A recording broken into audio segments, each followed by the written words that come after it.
ہاں بھی ہم اہل بیت کا نام لے لیتے ہیں تو اکثر ہمارے شیعہ حضرات یا جو بھی فرقہ ہے وہ تھوڑا سینہ چوڑا کر لیتے ہیں، شاید یہ ہماری سائڈ کا سوال ہے۔ ہاں لیکن مجھے یہ بتایا جائے کہ کیا یہ جو اہل بیت پہ یہ جو مطلب وہ کرتے ہیں، پلیز کوئی برا نہ مانے، جی تو نہیں کیا آپ یہ اوپن بات کریں بھائی، یہاں سے کوئی ان کسی سے کے برا نہیں اوپر مانے۔ بھی صحیح طریقے؟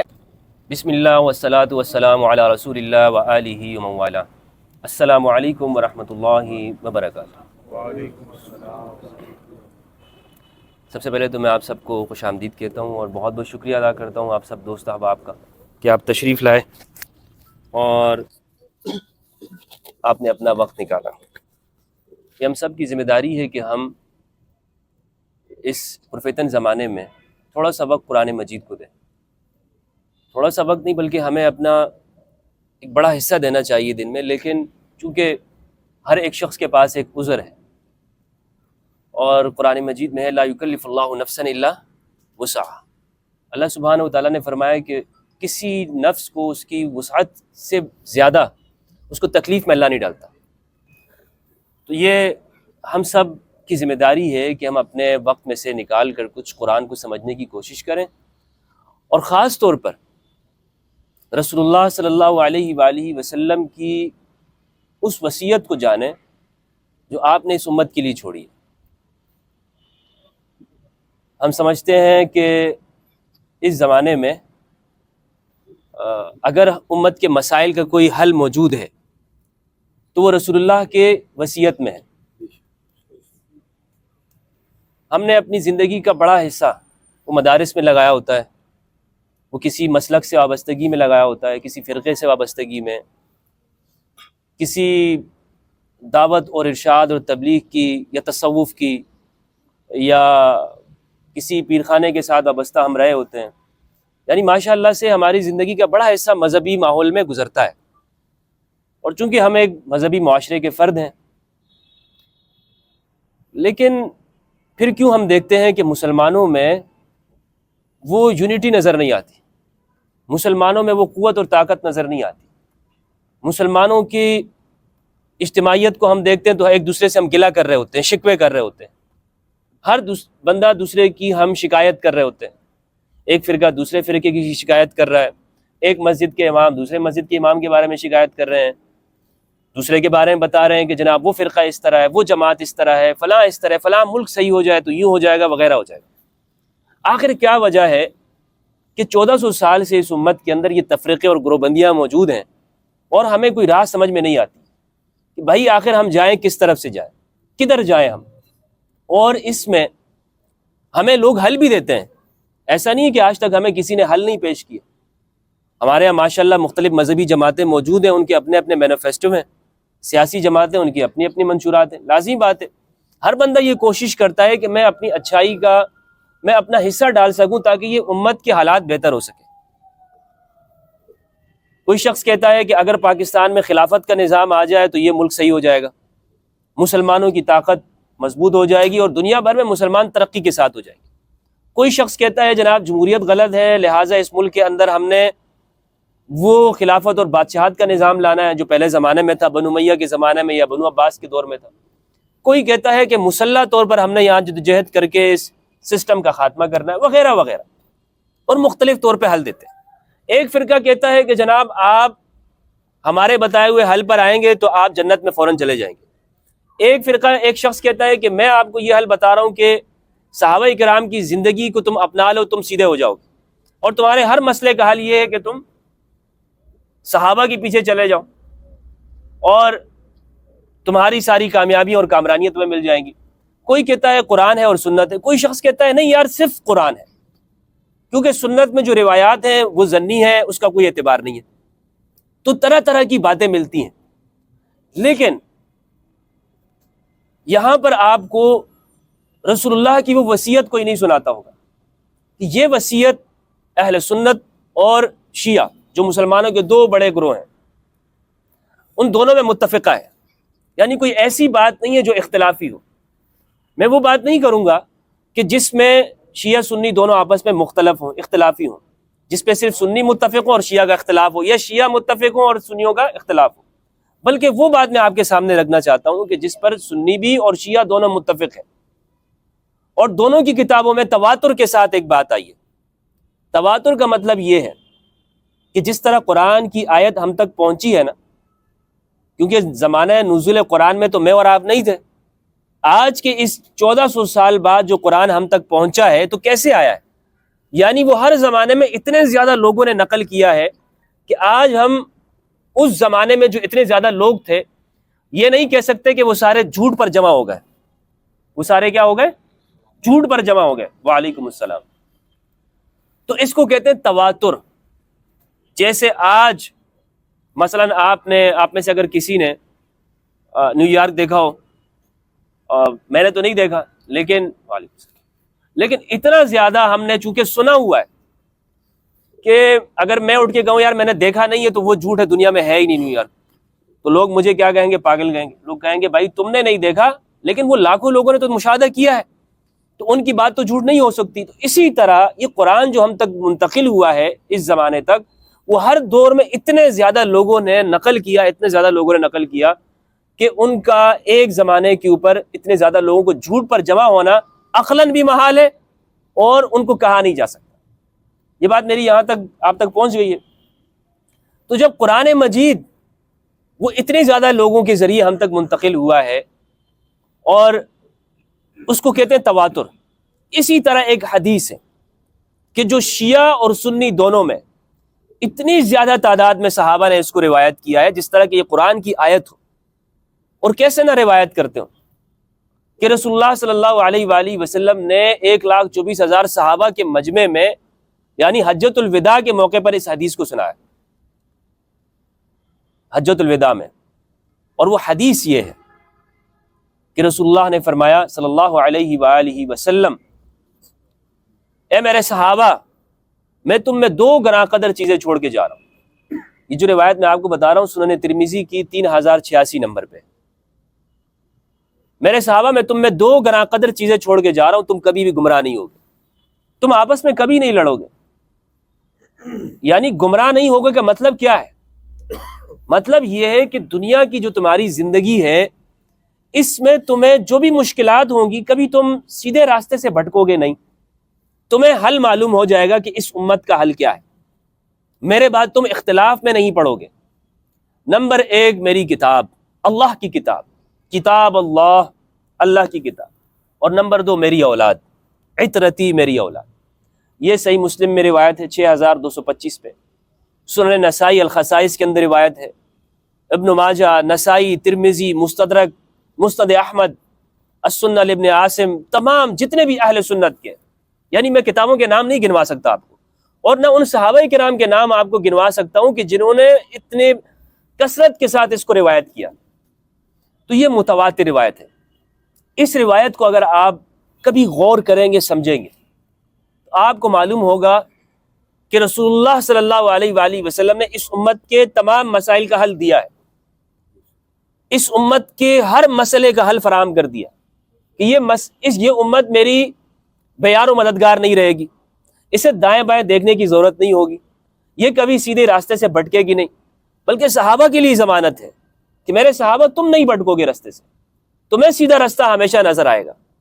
وہ یہ کہ قرآن اور اہل البیت ہے، اور یہ قرآن اور اہل البیت، قرآن اور اہل البیت جو ہے مختلف روایات میں آیا کہ یہ دونوں ایک دوسرے کے ساتھ ہیں، جدا نہیں ہیں۔ یعنی جس طرح رسول اللہ نے اپنے زمانے میں اپنی زندگی میں قرآن کی آیت کی تفسیر کی اور صحابہ کو بتایا کہ اس آیت کا مطلب یہ ہے، اسی طرح پیغمبر کے بعد آیت کی تفسیر کرنے میں وہ اہل البیت کو ہم دیکھیں گے کہ اہل البیت نے کیا تفسیر کی، کہ اہل البیت نے اپنی زندگی کیسے گزاری ہے، اہل البیت نے اپنے وقت کے اندر کسی چیز کو کس طرح سے دیکھا ہے، تو ہم اہل البیت کی طرف دیکھیں گے۔ اب دیکھیں، لوگ کہہ سکتے ہیں کہ جناب اس میں صحابہ تو نہیں، آپ صحابہ کی بات ہی نہیں کر رہے، اس میں آپ صحابہ کی کوئی فضیلت بیان نہیں کرے۔ ہماری بات یہی ہوتی ہے، ہمارے دماغ میں شیطان نے وسوسہ یہی ڈالا ہے، اس نے ہمیشہ کوشش یہ کی ہے، کیونکہ رسول اللہ کی وہ وصیت جو گارنٹی ہے، یہ کسی سیاسی قائد کی گارنٹی نہیں ہے، کسی مذہبی پیشوا کی گارنٹی نہیں ہے، بلکہ محمد رسول اللہ صلی اللہ علیہ وآلہ وسلم کی گارنٹی ہے، صلی اللہ علیہ وآلہ وسلم، ان کی گارنٹی ہے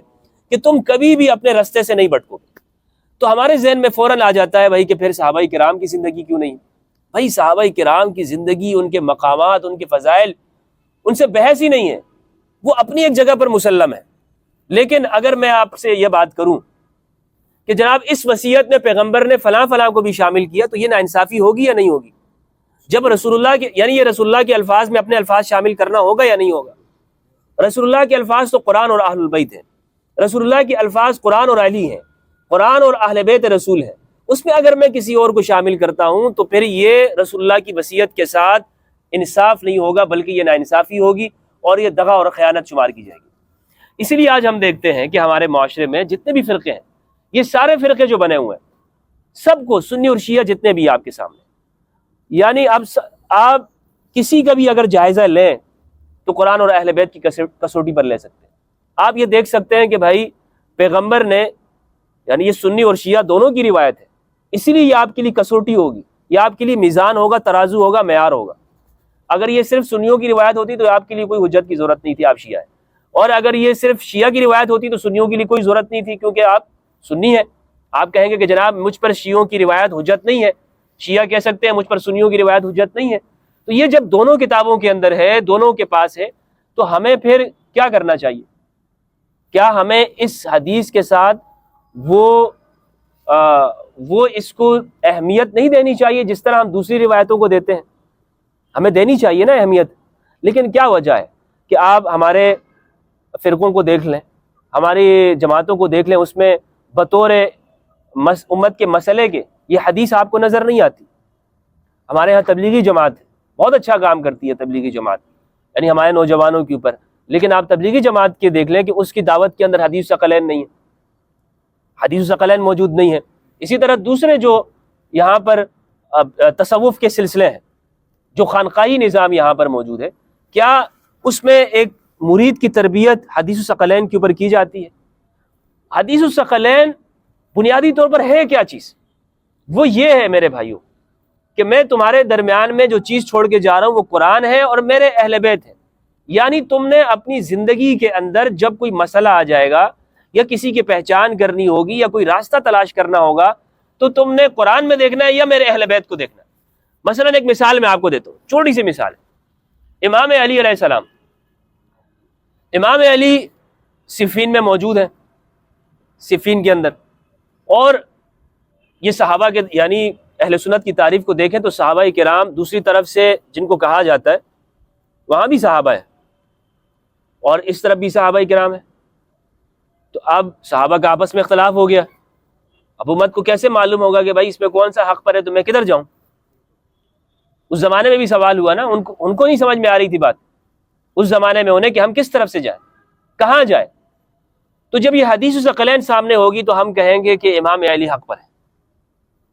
کیوں؟ اس لیے کہ رسول اللہ نے غدیر قوم میں علی کا ہاتھ ہی بلند کیا تھا، علی کے لیے فرمایا تھا من کنت مولا فاز علی مولا اللہم والی من والا وحاز من عادا۔ تو یہ حدیث ثقلین مجھے کبھی گمراہ نہیں ہونے دے گی، یہ حدیث ثقلین کبھی مجھے بھٹکنے نہیں دے گی۔ اگر مجھ سے یہ پوچھا جائے کہ بھائی آج کون سا فرقہ حق پر ہے، تو ہر فرقہ کہے گا کہ جناب میری پگڑی والا حق پر ہے، میرے جبے کبے والا حق پر ہے، میرے سٹائل والا حق پر ہے، میں جس رنگ کی امامہ رکھتا ہوں وہ رنگ والا حق پر ہے، میرے جو مسجد کا کلر ہے، رنگ ہے، وہ آپ کو پہچان اس طرح سے بتائیں گے۔ جناب آپ دیکھیں کہ حضور نے فرمایا کہ حضور نے قرآن چھوڑا ہمارے درمیان میں تو ہمیں قرآن کا مطالعہ کرنا چاہیے وغیرہ وغیرہ، ہر ایک آپ کو اپنا حل دے رہا ہوگا، کوئی آپ کو یہ نہیں بتائے گا۔ یہ حدیث ثقلین بھی موجود ہے۔ میں نے کتنے اپنے بھائیوں سے سوال کیا، کتنے لوگوں کے پاس میں گیا، اور میرا سوال ان سے یہی ہوتا ہے کہ ہم اس حدیث کو بیان کیوں نہیں کرتے اس طور پر کہ جس طرح اس کو بیان کرنے کا حق ہے۔ سب یہ کہتے ہیں کہ نہیں یہ حدیث، بلکہ بعض نے تو پہلی مرتبہ سنی ہوتی ہے، بعض تو کہتے ہیں کہ ہمیں تو معلوم نہیں تھا اس حدیث کے بارے میں۔ تو اسی لیے آج ہم یہاں پر آپ کو انوائٹ بھی کیا ہے کہ یہ حدیث میں آپ کے سامنے اس کو سنا دوں۔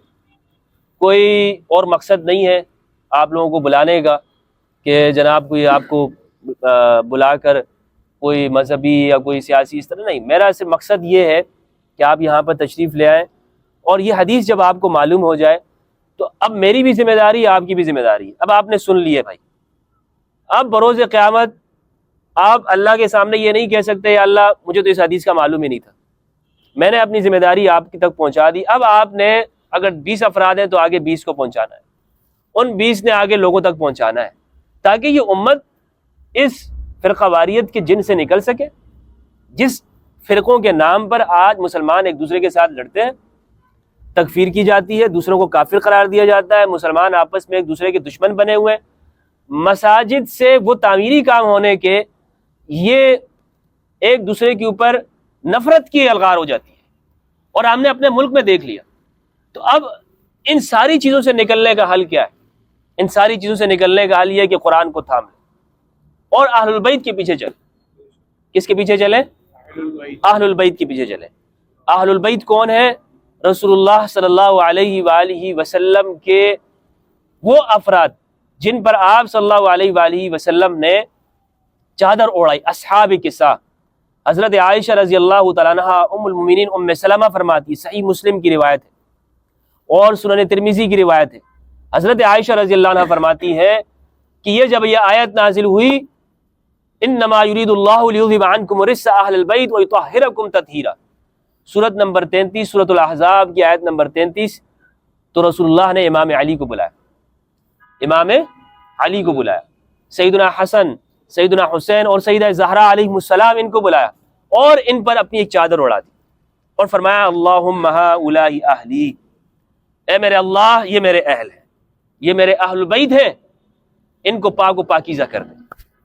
اور ام المومنین ام سلمہ فرماتی ہیں کہ آیت میرے گھر میں اتری اور جب یہ آیت نازل ہوئی رسول اللہ نے چادر اڑائی اور ان سب کو چادر کے نیچے داخل کر دیا، تو میں نے عرض کیا یا رسول اللہ مجھے بھی اس میں شامل کر دیجیے، تو آپ صلی اللہ علیہ وآلہ وسلم نے فرمایا ام سلمہ انکی علی خیر، آپ خیر کے اوپر ہیں، آپ بھلائی پر ہیں، لیکن میرے اہل بیت یہ ہیں، یعنی خیر پر آپ ہیں، آپ کا مقام و مرتبہ اپنی جگہ پر ہے، امہات المومنین کا جو مقام و مرتبہ ہے، جو فضائل ہے، صحابہ کرام کا جو مقام و مرتبہ ہے، لیکن میرے اہل بیت یہ ہیں۔ اس لیے آج ہم نے اگر یہ کوشش کر لیں کہ ہم اس حدیث کو سیکھ لیں اور دوسروں تک پہنچائیں تو یہ ہمارے مسائل کا حل ہے، امت مسلمہ کے تمام مسائل کا حل ہے۔ آخر میں ایک بات کرنا چاہوں گا، صحیح حدیث ہے، حضور نے فرمایا، رسول اللہ صلی اللہ علیہ وآلہ وسلم نے فرمایا کہ آخر زمانے میں میری مردہ سنت کو زندہ کرنے والے کو 100 شہیدوں کا ثواب ملے گا۔ یہ حدیث ہے نا راؤ بھائی، 100 شہیدوں کا ثواب ملے گا۔ تو وہ سنت کون سی ہے جس کو زندہ کیا جائے؟ یعنی جو مر چکی ہو، اور ایسی سنت کہ جس پر واقعی 100 شہیدوں جتنا ہم کام بھی کر لیں، یعنی 100 شہیدوں کا ثواب کیا صرف مجھے اس بات پہ مل جائے گا کہ میں ہر نماز کے ساتھ مسواک کو رکھوں؟ یہ کون سی مشکل بات ہے؟ آج لوگ مسواک نہیں کرتے تو ہم کہیں کہ جناب لوگ مسواک نہیں کرتے، میں مسواک کرنا شروع کر دوں چونکہ یہ سنت نہیں۔ بھائی اس کی جگہ پہ لوگ ٹوتھ پیسٹ کرتے ہیں، ٹوتھ برش کا استعمال کرتے ہیں، اصل مقصد تو دانتوں کی صفائی کرنا ہے نا، تو وہ تو حاصل ہو رہا ہے۔ کیا مجھے صرف 100 شہیدوں کا ثواب اس بات میں مل سکتا ہے کہ جناب میں بڑی بڑی داڑھی رکھ لوں، یا جناب میں سفید کپڑے پہنا رکھا کروں ہمیشہ، یا جناب میں امامہ لگا لوں؟ یہ سنت ہے، اس کا ثواب ہے اپنی جگہ پر، لیکن کیا یہ اس سنت کے برابر ہے جس کو کہتے ہیں 100 شہیدوں کا ثواب ملے؟ اگر آپ اہل بیت کی بات کریں گے تو لوگ آپ پہ فتویٰ لگائیں گے، اگر لوگ آپ کو شیعہ کہیں گے، رافضی کہیں گے بھائی تو شیعوں کے ساتھ بیٹھ رہا ہے، تیری مجلس خراب ہو گئی ہے، شیعہ مولوی کو سننے لگ گیا ہے، فتوے لگیں گے نا آپ سے۔ خاندان کے اندر لوگ آپ سے یہی بات کریں گے، جناب تم تو حدیث ثقلین بیان کر رہے ہو، مولوی صاحب کے سامنے جا کے بیان کر دیں، وہ آپ سے فوراً یہی بات کرے گا، کسی شیعہ ذاکر کو تو نہیں سن رہا، شیعہ مولوی کے پاس تو نہیں اٹھنا بیٹھ رہا آج کل، تمہاری صحبتیں خراب تو نہیں ہو رہی شیعوں کے ساتھ؟ تو یہ کیا ہے؟ تہمتیں لگنا شروع ہو جائیں گی آپ پر، وہ الزامات لگنا شروع ہو جائیں گے کہ جس سے آہستہ آہستہ آپ کو اپنی سوسائٹی سے کاٹ دیں گے۔ جناب اس کے پاس نہیں جایا کرو، یہ تو بس ہر وقت حدیث ثقلین بیان کرتا ہے۔ آپ تنہا ہو جائیں گے اپنے معاشرے میں، آپ تنہا ہو جائیں گے اپنی سوسائٹی میں، آپ کو کاٹ دیا جائے گا۔ اور پھر اہل بیت کو ماننے والے، وہ تاریخ ہے، پورے ایک زمانہ گزرا ہے کہ خود اہل بیت کے ساتھ کیا ہوا ہے۔ یعنی اگر ہم یہ کہیں کہ جناب ہم دیکھیں کہ ماشاءاللہ دنیا میں مسلمان زیادہ ہیں، اگر یہ مسلمان زیادہ تو امام حسین کے زمانے میں بھی تھے، یہ مسلمان تو اس وقت کثرت میں مولا علی کے زمانے میں بھی تھے، لیکن کیا معیار صرف زیادہ ہونا ہے؟ آگے تشریف جزاک اللہ، آگے تشریف۔ یہ معیار کثرت کا معیار قرآن نے کبھی نہیں رکھا۔ قرآن مجید نے اس کثرت کو، یہ ہمارے دماغ پہ جس طرح شیطان نے بہت سارے وسوسے دیے ہیں، ایک وسوسہ یہ بھی ڈالا ہے ہم بہت ہیں، ہماری تعداد زیادہ ہے دنیا میں، تعداد کے اوپر نہیں ہے معیار۔ قرآن نے، اہل البیت نے جو معیار رکھا ہے وہ کس بات کے اوپر رکھا ہے؟ ان اکرمکم عند اللہ اتقاکم، تقوی کے اوپر معیار رکھا ہے، خدا خوفی کے اوپر معیار رکھا ہے کہ خدا سے کتنے ڈرنے والے، خدا کے ساتھ میرا تعلق کتنا ہے، اللہ کے ساتھ، اللہ کی محبت میرے دل میں کتنی ہے، اللہ کے لیے میں کتنا ورک کر سکتا ہوں، میں اپنا ٹائم کتنا دے سکتا ہوں، میں اپنی زندگی میں کتنا ٹائم اپنے سارے مصروفیات میں سے نکال کر اللہ کے لیے دے سکتا ہوں۔ تو یہ مسلمان تو امام حسین کے زمانے میں بھی تھے، مولا علی کے دور میں بھی تھے، کثرت کے ساتھ موجود تھے، لیکن ساتھ کتنوں نے دیا؟ کتنوں نے ساتھ دی؟ بہت قلیل ہے۔ قلیلا من عبادی الشکور، میرے بندوں میں بہت کم ہے شکر گزار۔ تو اگر ہم قرآن کو دیکھتے ہیں، اہل بیت کی زندگی کو دیکھتے ہیں، ہمیں یہ بات نظر آتی ہے کہ اس امت کے مسائل کا حل، ہمارے آپس میں مل بیٹھنے کا حل، فرقہ واریت کا خاتمہ، شیعہ سنی نفرتوں کا خاتمہ، مذہب کے نام پر قتل و غارت گری کا خاتمہ، نفرتیں دلوں میں جو گھٹن ہے، جو حسد ہے، کینہ ہے، ایک مسجد کا دوسری مسجد سے جھگڑا ہے، ایک شخص کا دوسرے شخص سے جھگڑا ہے، یہ قرآن اور اہل البیت کے ذریعے ہی حل ہو سکتا ہے۔ یہ قرآن اور اہل البیت کے ذریعے، اور یہ وہ وصیت ہے جو رسول خدا کی ہے۔ اس لیے مرنے سے پہلے ہر شخص کو یہ وصیت دوسرے تک پہنچانی چاہیے۔ ہر شخص کا یہ ذمہ داری ہے کہ میں اپنی زندگی کے اندر اس وصیت کو سن لوں، اس وصیت کو سننے کے بعد دوسرے تک پہنچا لوں۔ نہیں پہنچایا، یاد رکھیے، نہیں پہنچایا اور ہم نے اپنی زندگی میں سارے اعمال کر دیے تو رسول اللہ کی وصیت پر عمل نہیں کیا۔ رسول اللہ نے اس امت کو بیار و مددگار اور تنہا نہیں چھوڑا، بلکہ انہیں کچھ دے کے گئے ہیں۔ انہیں کیا دے کے گئے ہیں؟ قرآن دے کے گئے، اپنے اہل بیت دے کے گئے ہیں۔ والسلام علیکم ورحمۃ اللہ وبرکاتہ۔ آپ لوگوں کا بھی کوئی سوال ہو دوست احباب کا تو آپ سوال کر سکتے ہیں۔ دائیں طرف سے پہلے ہم شروع کر لیں گے، کیونکہ ہر کام کے اندر دائیں طرف سے آغاز کرنا زیادہ بہتر ہوتا ہے۔ تو یہ دے دیجیے گا ان کو، دوستوں کو۔ اپنا نام بتائیں گے آپ؟ ماشاءاللہ مفتی صاحب، بہت اچھا جو ہے نا آپ نے ڈیلیور کیا، اور اس کی تفسیر تھوڑی سی اگر آپ بتا دیجئے کہ کیا قرآن اور اہل بیت ٹھیک ہے ایک دوسرے کے ساتھ ساتھ ہیں، تو اب اس کے بعد سے ہمیں کیا کرنا چاہیے کہ آیا قرآن اور اہل بیت کے بتائے ہوئے احکامات کے مطابق ہمیں اپنی زندگی گزارنی چاہیے، یا کہ صرف یہ کہ بس کس حد تک ہمیں یہ سمجھنا چاہیے؟ بہت شکریہ۔ بہت شکریہ۔ دیکھیں، اچھا نام کیا بتایا آپ نے؟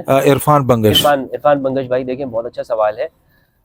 ہم یہاں پر نا مختلف فرقوں سے تعلق رکھتے ہیں، مختلف فقہ کو اپناتے ہیں۔ میں خود فقہ حنفی کو اپنا رہا ہوں۔ اب آپ کے ذہن میں آئے گا کہ بھائی فقہ حنفی کو اپنا رہا ہے، پھر کیسے اہل بیت کی بات کر رہے ہیں؟ سوال ہے نا، آپ کی نماز ہے تو آپ ہاتھ باندھ رہے ہیں، تو آپ کیسے اہل بیت کے پیچھے چل رہے ہو؟ آپ تو ہاتھ چھوڑ کے نماز نہیں پڑھتے ہو، آپ اہل بیت کے طریقے پر نہیں ہو۔ ہم اپنے اس معاشروں میں مختلف فقہ کو فالو کرتے ہوئے آ رہے ہیں، مختلف ذہنیتوں کو لیے ہوئے آ رہے ہیں، مختلف مسالک سے وابستہ ہیں۔ میں نے اپنی زندگی میں، یعنی یہ حدیث ثقلین جب دریافت ہوئی ہے تو میرے لیے تو اسلام نیا دریافت ہوا ہے۔ میرے لیے تو اسلام یوں سمجھ لیں کہ ایک دوبارہ سے میں نے کلمہ پڑھا ہے، کیونکہ مجھے تو، میں پڑھتا رہتا تھا یہ حدیث ثقلین، لیکن یہ حدیث ثقلین کا مطلب کیا ہے، معنی اور مفہوم کیا، یہ سمجھ میں نہیں آتا تھا۔ تو جب اس کو دریافت کرنے کا مطلب یہ ہوتا ہے کہ ایک چیز پہلے سے موجود ہوتی ہے، لیکن آپ کہتے ہیں کہ اچھا یہ بھی ہے، یہ بھی ہے۔ تو اب یہ جو آپ کا سوال ہے کہ صرف کیا یعنی اہل بیت کا نام لے لیں یا ان کو فالو بھی کرنا ہے؟ بالکل فالو کرنا ہے۔ جس طرح امام حسین، امام علی نماز پڑھتے تھے، اسی طرح نماز پڑھنا ہے۔ جس طرح انہوں نے زندگی گزاری، طہارت کے مسائل ہیں، وضو کے مسائل ہیں، غسل کے مسائل ہیں، زندگی کے اندر جو معاملات ہیں، سارا ہم نے فالو امام علی کو کرنا ہے، اہل البیت کو کرنا ہے۔ اب کیسے کریں؟ اب ایک وہ شخص جو ہاتھ باندھ کر نماز پڑھ رہا ہو، وہ کیسے فالو کر سکتا ہے امام علی کی اس بات کو کہ امام علی ہاتھ چھوڑ کے نماز پڑھا کرتے تھے؟ دیکھیں، جب شروع میں، ابھی تو لوگوں کو یہ نہیں پتا نا کہ اہل بیت کی وصیت ہے۔ آپ سروے کرا لیں، یعنی آپ کسی بھی جگہ چلے جائیں، اپنے اسی پاکستان میں کراچی میں چلے جائیں، آپ موبائل لے لیں اپنے ساتھ، اور ریکارڈ کر لیں کسی بازار میں، یہ واٹر پمپ قریب ہے، آپ یہاں پہ مارکیٹ میں جا کے سروے کریں، اس سے لوگوں سے پوچھیں حدیث ثقلین کیا ہے. آپ مساجد کا کر لیں، چھوڑیں عوام کی بات ہٹا دیں، مساجد میں چلے جائیں جو ہمارے اہل سنت کی ہیں، ان مساجد میں جائیں جتنے بھی فرقوں کے ہیں، دیوبندی بریلوی کوئی ایکسیپشن نہیں، سب کے پاس جائیں. مولانا صاحب حدیث ثقلین کیا ہے، آپ کو کیا بتائیں گے؟ دوسرے کے پاس چلے جائیں، مدارس کے اندر جائیں، جو دور حدیث کر رہے ہیں ان سے پوچھ لیں. میں آپ کو گارنٹی کے ساتھ یہ بات کرتا ہوں کہ 99% کو یہ بات حدیث نہیں معلوم ہو کہ حدیث ثقلین کیا ہے. جس نے 20 سال دعوت تبلیغ کے اندر لگایا ہو، 20 سال اسے دعوت اسلامی کے اندر لگایا ہو، 40 سال لگا دیے ہوئے ہوں، واللہ اس کو بھی یہ حدیث معلوم نہیں ہو. تو جب معلوم ہی نہیں ہے آپ کو حدیث ثقلین ہے کیا، قرآن اور اہل البیت کون ہے، تو فالو کرنے کی تو بات بعد میں آئے گی نا. پہلے تو ہم یہ تو تصور کر لیں کہ بھائی اہل بیت کچھ ہیں اس دنیا میں، یعنی اہل بیت کا ماننے والا ضروری نہیں کہ وہ شیعہ ہی ہوگا، وہ رافضی ہی ہوگا. یہ بات سمجھ میں آ رہی نا میری؟ یعنی یہ ہمارا فرسٹ اسٹیپ ہے. اس کے بعد ہم آہستہ آہستہ سمجھتے رہیں گے. ہم دنیا میں سیکھتے ہیں، چلنا پھرنا ہم نے سیکھا ہے. اگر مجھے ایک مسئلہ معلوم ہو جائے گا کہ مولا علی نماز اس طرح پڑھا کرتے تھے، تو پھر تو میرے اوپر حرام ہوگا کہ میں ابو حنیفہ کی پیروی کروں گا، یا شافعی رحمہ اللہ کی پیروی کروں گا، یا امام مالک رحمہ اللہ کی، یا امام اعظم ابو حنیفہ رحمہ اللہ رضی اللہ عنہ ان کی پیروی کروں گا. حرام ہوگا یا نہیں ہوگا جب مجھے معلوم ہے کہ امام علی نماز کس طرح پڑھتے تھے. لیکن اگر ایک عام شخص کو معلوم نہیں ہے تو وہ اس کے لیے پہلا جو سٹیپ ہے، پہلا جیسے آپ اسلام میں داخل ہونے کے لیے پہلا سٹیپ کیا ہوتا ہے؟ کلمہ پڑھنا ہے نا، شہادتین. کیا کرنا ہوتا ہے؟ لا الہ الا اللہ محمد رسول اللہ صلی اللہ علیہ وآلہ وسلم. یہ کلمہ پڑھنا ہے نا. آپ اس سے تو یہ نہیں کہتے کہ بھائی پہلے تم مجھے وضو کا طریقہ بتاؤ، نماز پہ عمل کرو، یا آپ اس سے اور مطالبات تو نہیں کر رہے ہوتے. آپ یہی کہہ رہے ہوتے ہیں کہ بھائی شہادتین کہہ دو، توحید اور رسالت کی گواہی دے دو. تو یہ حدیث الثقلین کا معلوم ہونا، یہ شہادتین ہے. یہ برابر ہے اس بات کی کہ آپ نے اسلام کو، وہ وصیت آپ کو معلوم ہوگی. ورنہ تو ان مولویوں نے، ان مذہبیوں نے اس کے اوپر پردہ ڈال دیا ہے. آپ اس پہ پردہ ڈال چکے ہیں، وہ یہ اس کو بیان نہیں کریں. مفتی صاحب میرا دوسرا سوال یہ ہے کہ اس پہ پردہ کیوں ڈالا گیا، اور شاید اگر یہ پیچیدہ نہ ہو اور یہ بحث شاید اگر لمبی نہ ہو تو پھر اس پہ تھوڑا سا روشنی ڈال دیجیے گا. اور تیسرا سوال میرا یہ ہے کہ اب ہم یوں سمجھ لیں کہ جو سورس آف ڈیڈکشن ہے، یعنی جس سے اسلام لیا جا رہا ہے، ٹھیک ہے نا، یا جس کو آپ شاید نس کہتے ہیں آئی تھنک، تو وہ پھر پیغمبر صلی اللہ علیہ وسلم کے بعد پھر ہم قرآن اور اہل بیت کو ہی سمجھ لیں. بالکل قرآن اور اہل البیت، مطلب یہی بالکل اس سے قرآن اور سمجھ اہل رہے البیت ہے. ہیں. اس کے بغیر جو کوئی تیسرا سورس آف ڈیڈکشن تو نہیں ہے، کوئی دوسرا، یعنی کہ جس سے ہم منبع جس کو سمجھ لیں، تیسرا تو پہ رہ نہیں گیا نا. ان دو ہی بتا دیے پیغمبر صلی اللہ علیہ وسلم نے، پھر دو ہی ہیں ہمارے پاس، قرآن مجید اور اہل البیت. اس پہ تھوڑا سا روشنی ڈال دیجیے، جزاک اللہ.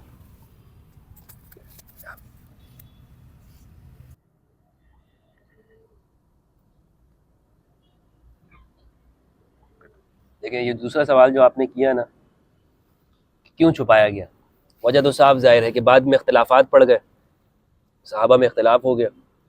غدیر خم کی ایک بیعت ہے اور ایک بیعت ثقیفہ بنی ساعدہ میں، ٹھیک ہے. غدیر خم میں امام علی علیہ السلام کی بیعت صحابہ کرام سے رضوان اللہ علیہ رسول اللہ صلی اللہ علیہ وآلہ وسلم نے دلوائی. ایک بیعت وہ ہے. غدیر خم کا واقعہ آپ کو معلوم ہوگا، بتانے کی، اس کی تفصیل بتانے کی ضرورت تو نہیں ہے.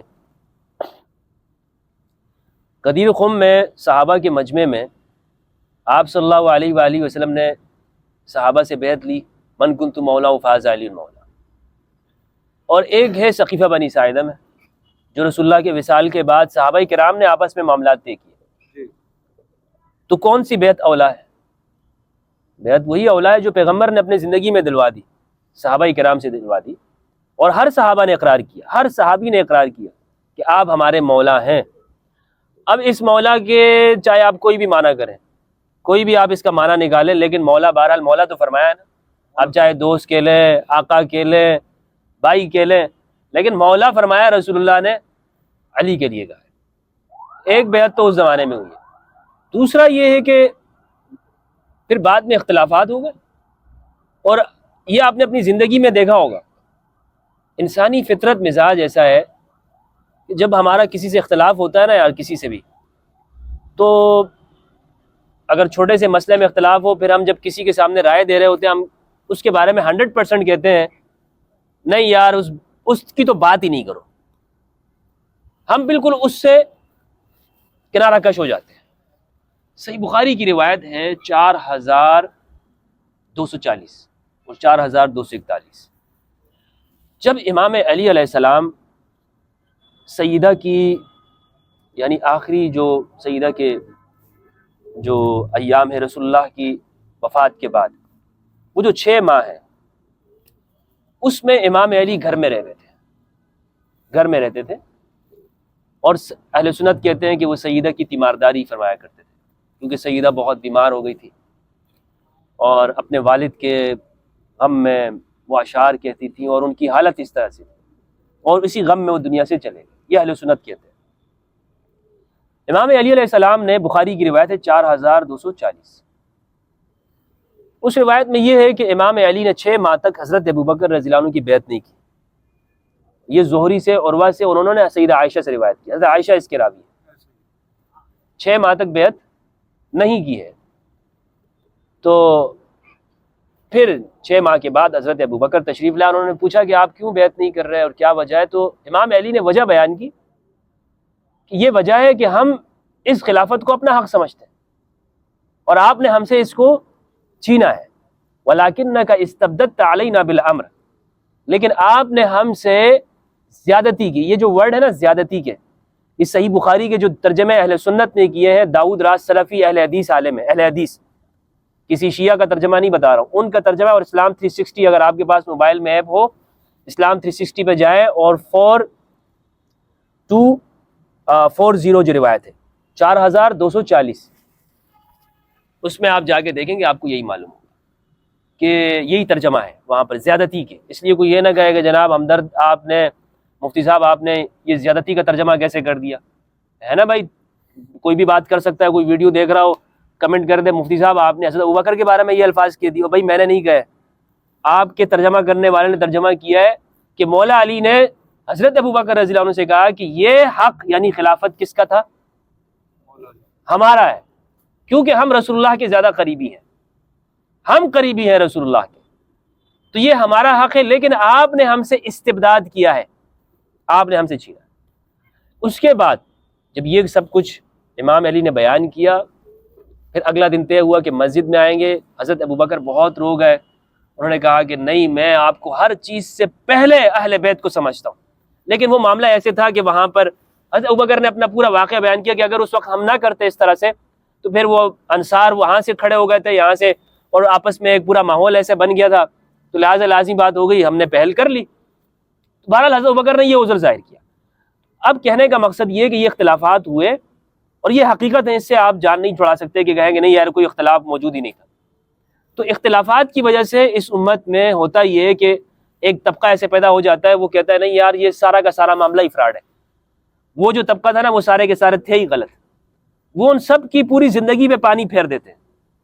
اس ایک اختلاف، یہ اپنی زندگی میں بھی آپ نے کیا ہو، آپ نے مشاہدہ کیا ہوگا، 2 بھائیوں کا اختلاف ہو جاتا ہے چھوٹے سے مسئلے میں، تو وہ پھر ایک وہ کہتا ہے نہیں یار وہ میرا بھائی نا، وہ تو پوری زندگی وہ سارا کا سارا ایسا ہے، اوروں کے سامنے بھی بیان کرتے رہتا ہے کہ وہ اس طرح ہے۔ بہرحال اب یہ ہمارا رویہ ہے، اس طرح سے رہتا ہے، لیکن بعد کے زمانے میں جب فقہاء تھے، محدثین تھے، وہ اہل بیت کے پاس نہیں جاتے تھے، علم لے لیا لیکن یہ نہیں بتاتے تھے کہ ہم نے اہل بیت سے لیا، یہ ہم نے اہل بیت سے لیا، انہوں نے سب اہل بیت سے، علم تو اور کہیں پر موجود ہی نہیں ہے۔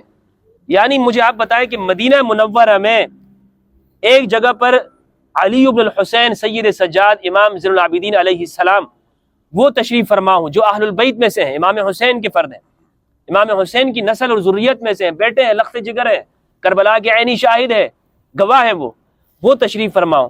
اور دوسری طرف اگر زہری ہو، زہری خود شاگرد نہیں ہے، یہ سب یعنی جتنے بھی ہیں، مجھے کوئی نام نہیں ملے گا جو کہے کہ ہم شاگرد نہیں ہیں سید سجاد کے۔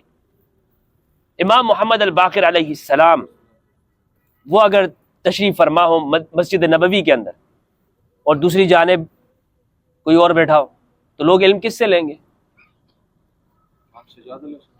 امام محمد الباقر سے لیں گے نا علیہ السلام، ان سے علم لیا جائے گا۔ کوئی بھی آئے گا تو ان سب نے امام مالک، شافعی، امام احمد بن حنبل اور ابو حنیفہ رحمہم اللہ، ان سب نے علم کن سے لیا ہے؟ یہ جو دو بڑے ہیں نا، امام مالک اور امام ابو حنیفہ، انہوں نے تو براہ راست جا کے ان کی دہلیز میں وقت گزارا، اور 2 سال تک امام ابو حنیفہ نے وقت گزارا، شاگردگی اختیار کی ہے، 2 سال تک ایک استاد کے پاس وقت گزارا ہے، بڑا عرصہ ہے۔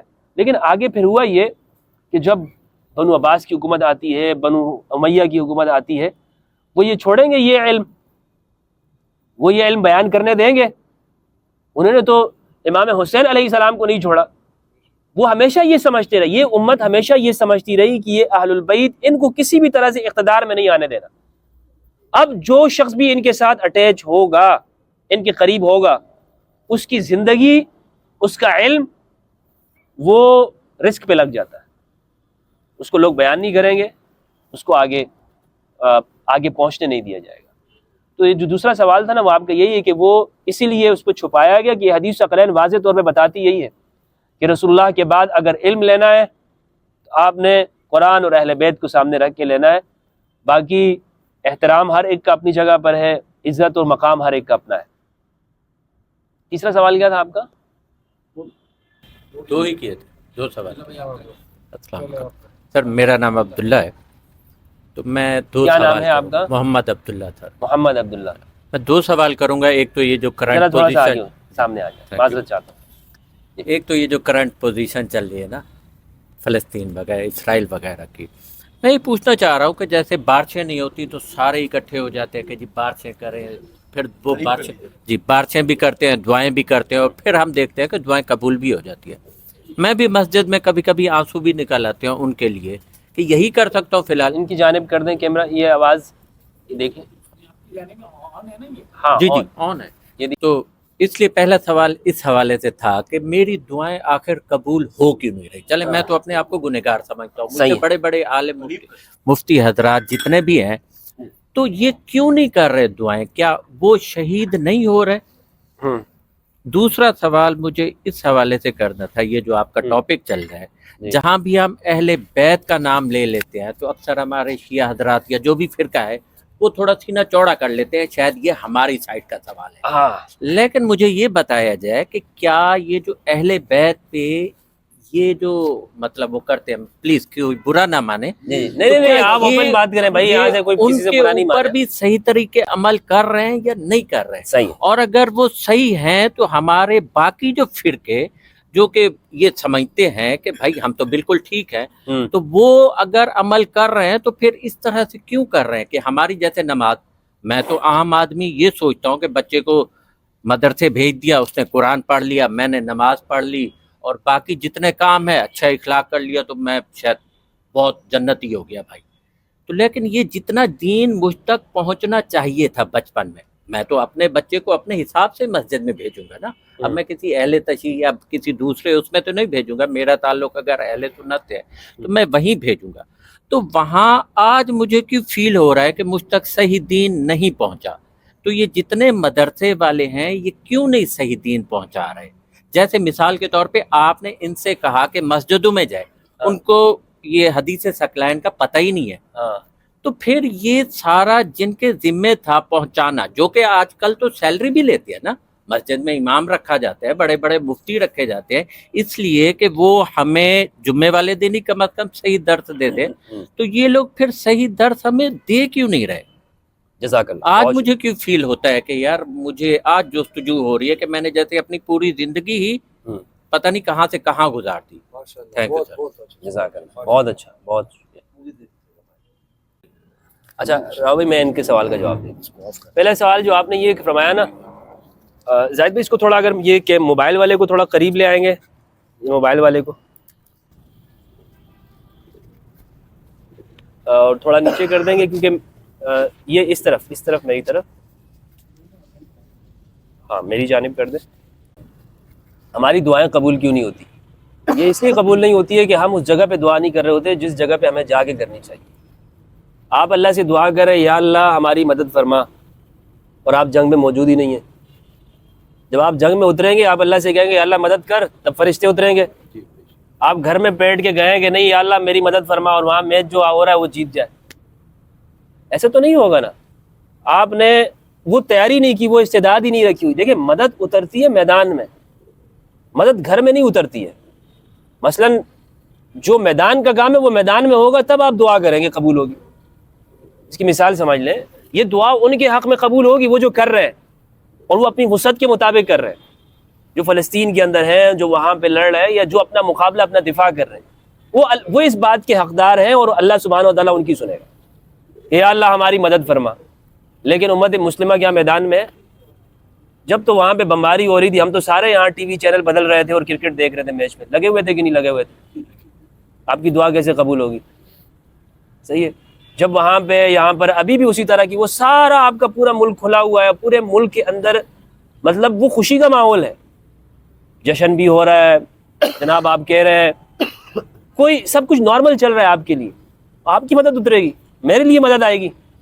ہم آنسو بہا سکتے ہیں ہم, اسی لیے جب ہم میدان میں اتریں گے, یہ پوری قوم جب میدان میں اتر جائے گی, جب تھوڑے سے لوگوں کے لیے اللہ کی مدد آ سکتی ہے, اور وہ لوگ دنیا کی ایک بہت بڑی طاقت, یہ اللہ کی مدد سے کیا کم ہے کہ دنیا کی ایک جس کو ہم کہتے ہیں سپر پاور ہے, اس کو ناکو چنے چبوا دیے, اس کی ساری ٹیکنالوجی کو تیا پانچا کر دیا, دنیا کے سامنے اس کو ایکسپوز کر دیا کہ دیکھ لو یہ مکڑی سے زیادہ جو ہے کمزور ہے, مکڑی کے جال سے زیادہ کمزور حیثیت, اس کی کوئی حیثیت نہیں ہے.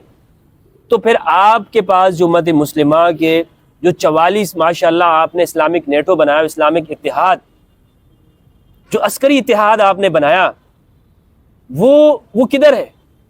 اگر وہ سارے مسلمانوں کی ایک طرف طاقت ہو جائے, مسلمانوں کی جتنی بھی طاقت ہے, آپ خود سوچیں جتنے وسائل اس وقت دنیا میں مسلمانوں کے پاس ہے نا, کسی کے پاس نہیں ہے. فوجی طور پہ دیکھ لیں, اقتصادی دیکھ لیں, یہ ہمیں ڈرا رہے ہوتے ہیں, نہیں بھائی ہم ٹیکنالوجی میں زیادہ ہیں. مسلمانوں کے جتنے بھی آپ ممالک ہیں, کبھی بیٹھ جائیں ان کا غور سے جائزہ تو لیں. یعنی وہ جی قدرتی وسائل کے ساتھ ساتھ جو انہوں نے پیدا کیے ہیں, جو ان کے ہاتھوں میں ہے, عسکری بھی دیکھ لیں. عسکری پاکستان جو ہے اس کی 7ویں نمبر پر ہماری آرمی آتی ہے, ٹھیک ہے, اگر ساتھ میں سعودیہ کی ملا دیں. یمن کے چند جو قبائل کے مجاہدین ہیں, لوگ ہیں, وہ ہمت کر رہے ہیں اور 25,000 کلومیٹر کے دور کے فاصلے کو مار رہے ہیں. آپ نہیں مار سکتے, آپ نہیں مدد کر سکتے.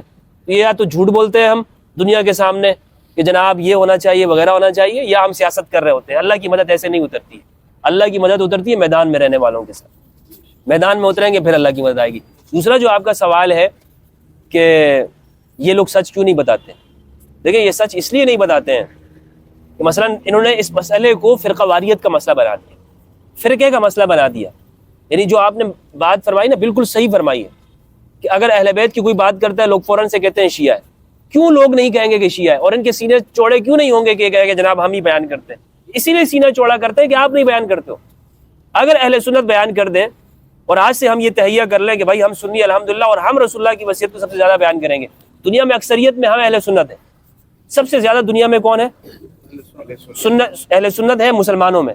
جب مسلمانوں میں سب سے زیادہ اہل سنت ہے, تو سب سے زیادہ نشان تو سنیوں کو اوپر ہوتا کہ جناب دنیا میں سب سے زیادہ اہل بیت کے ماننے والے وہ سنی ہوتے ہیں, نہ کہ شیعہ.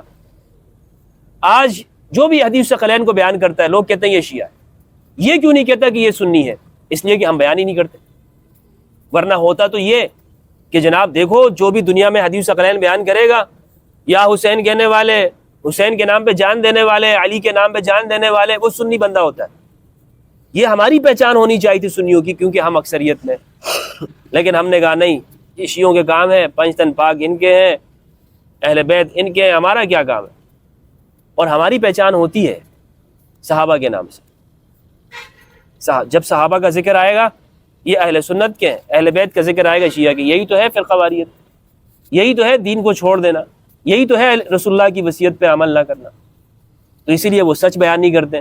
آپ اپنے مولوی, مسجد کے مولوی صاحب سے ایک دفعہ کہیے گا آج کا جمعہ آپ حدیث ثقلین پہ پڑھائیں, مطالبہ کیجیے گا, وہ آپ کو نہیں سنائے گا.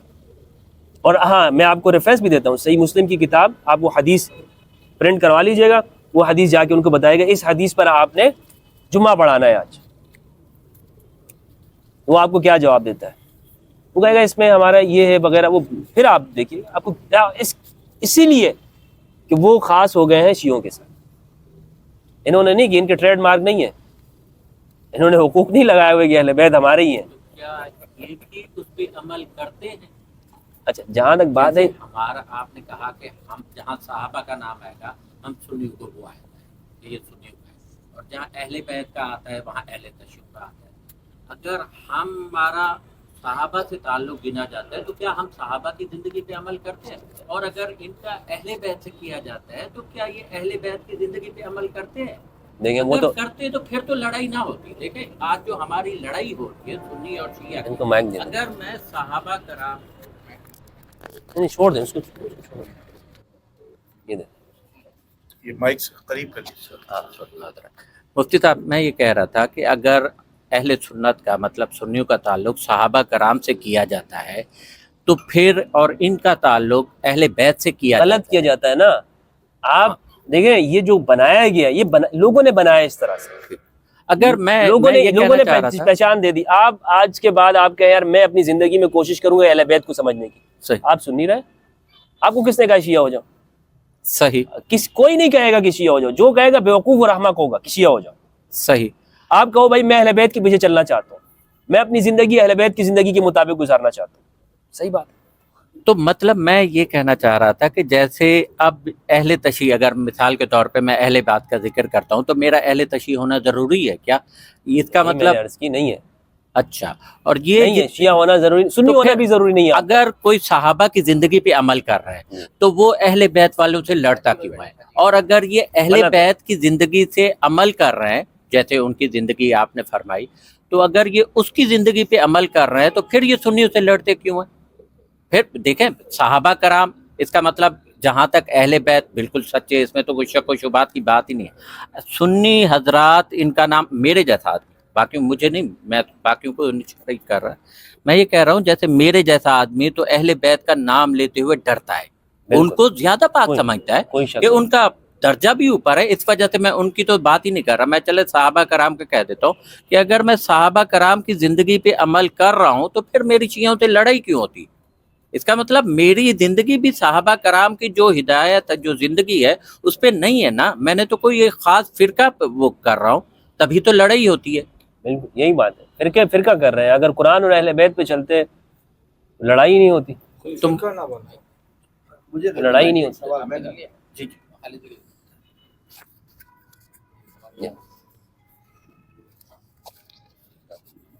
ماشاءاللہ سے مفتی صاحب جس طریقے سے اتحاد بین المسلمین کے حوالے سے جو کام کر رہے ہیں اس کے لیے میرے پاس الفاظ بہرحال نہیں ہے, اور میں ایک ویڈیو پیغام بھی ڈال چکا ہوں ان کے حوالے سے. ان کی جرت, جب ان پہ حملہ ہوا تھا تو انہوں نے بڑی بہادری کے ساتھ کہا تھا کہ آپ جو کام کل کرنا چاہتے ہیں وہ آج ہی کر دیں, مجھے یعنی کوئی خوف نہیں ہے. سوال یہ ہے کہ جیسا کہ آپ نے ثقیفہ اور غدیر خم کا ذکر کیا اور حدیث ثقلین کی بات کی, حدیث ثقلین میں آپ نے ریفرنس بھی دے دیا, حوالے بھی دے دیے, کوٹ بھی کر تمام روایات, اور یہ بھی بتا دیا کہ یہ وصیت رسول خدا کی, سب مانتے رسول خدا کی یعنی حدیث کو. تو ایک ثقل اکبر اور ایک ثقل اصغر دونوں موجود ہیں. تو کسی بھی دیوبندی اہل حدیث بریلوی مسجد میں اگر جائیں اور ان سے کہیں بھئی ثقل اکبر قرآن آپ کے پاس موجود ہے, آپ کی مسجد میں رکھا ہوا ہے, اور یہ جو ثقل اصغر اہل بیت یہاں پر ہم لکھنا چاہتے ہیں, ایک بینر لگانا چاہتے ہیں, ہم نے خود پرنٹ کروایا, یہاں ٹانگ دیں آپ مسجد میں حدیث ثقلین, تو آپ کیا سمجھتے ہیں وہ حدیث ٹنگی رہے گی یا صبح وہ اتار دیں گے؟ یہ میرا دوسرا سوال ہو گیا. تیسرا سوال ثقیفہ کے حوالے سے جو آپ نے تھوڑا سا گفتگو کی کہ ہر ملک میں ڈیفائن ہے, صدر ایسے بنے گا, وزیر اعظم ایسے بنے گا, اسمبلی کا اسپیکر ایسے بنے گا. اسی طریقے سے جو نظام خلافت ہے اسلام میں یا امامت ایک گروہ کے ہاں, تو خلیفہ جو ہے اس کی تقرری کا اسلام نے کیا طریقہ بتایا ہے؟ ڈیموکریسی ہے, نومینیشن ہے, شورائی نظام ہے, یا اللہ تعالیٰ اس کو نامینیٹ کرے گا؟ اس کا جواب اس کو رکھتے ہیں. تو یہ حدیث ثقلین کی بات ہو گئی, آپ مسجد میں لگانے کی بات کر رہے ہیں. یہاں پر تو باقاعدہ ہم نے دیکھا ہے کہ آپ جہاں پر نام لکھے ہوئے ہوتے ہیں, پنجتن پاک کے نام لکھے ہوتے ہیں, امام حسن امام حسین, لوگ دور سے ہی کہتے ہیں یہ شیعوں کا گھر ہے, یہ شیعوں کی مسجد ہے. سنیوں کی مساجد میں عام طور پر ہمارے ہاں 4 خلفاء کے نام لکھے ہوتے ہیں, اس کے بعد تو نہیں لکھے جاتے. میں ان ناموں کا قائل بھی نہیں ہوں، آپ کو ضرورت بھی نہیں ہے مساجد کے اندر یہ نام دیواروں کے اوپر نام لکھیں، لیکن اگر آپ لکھتے بھی ہیں اور کوئی لکھتا ہے تو اس کا مطلب یہ نہیں ہے کہ وہ شیعہ ہو گیا ہے اور لکھنا نہیں چاہیے، ٹھیک ہے نا؟ قائل نہ ہونا الگ بات ہے، اگر کوئی لکھتا ہے وہ غلط کرتا ہے یہ الگ بات ہے.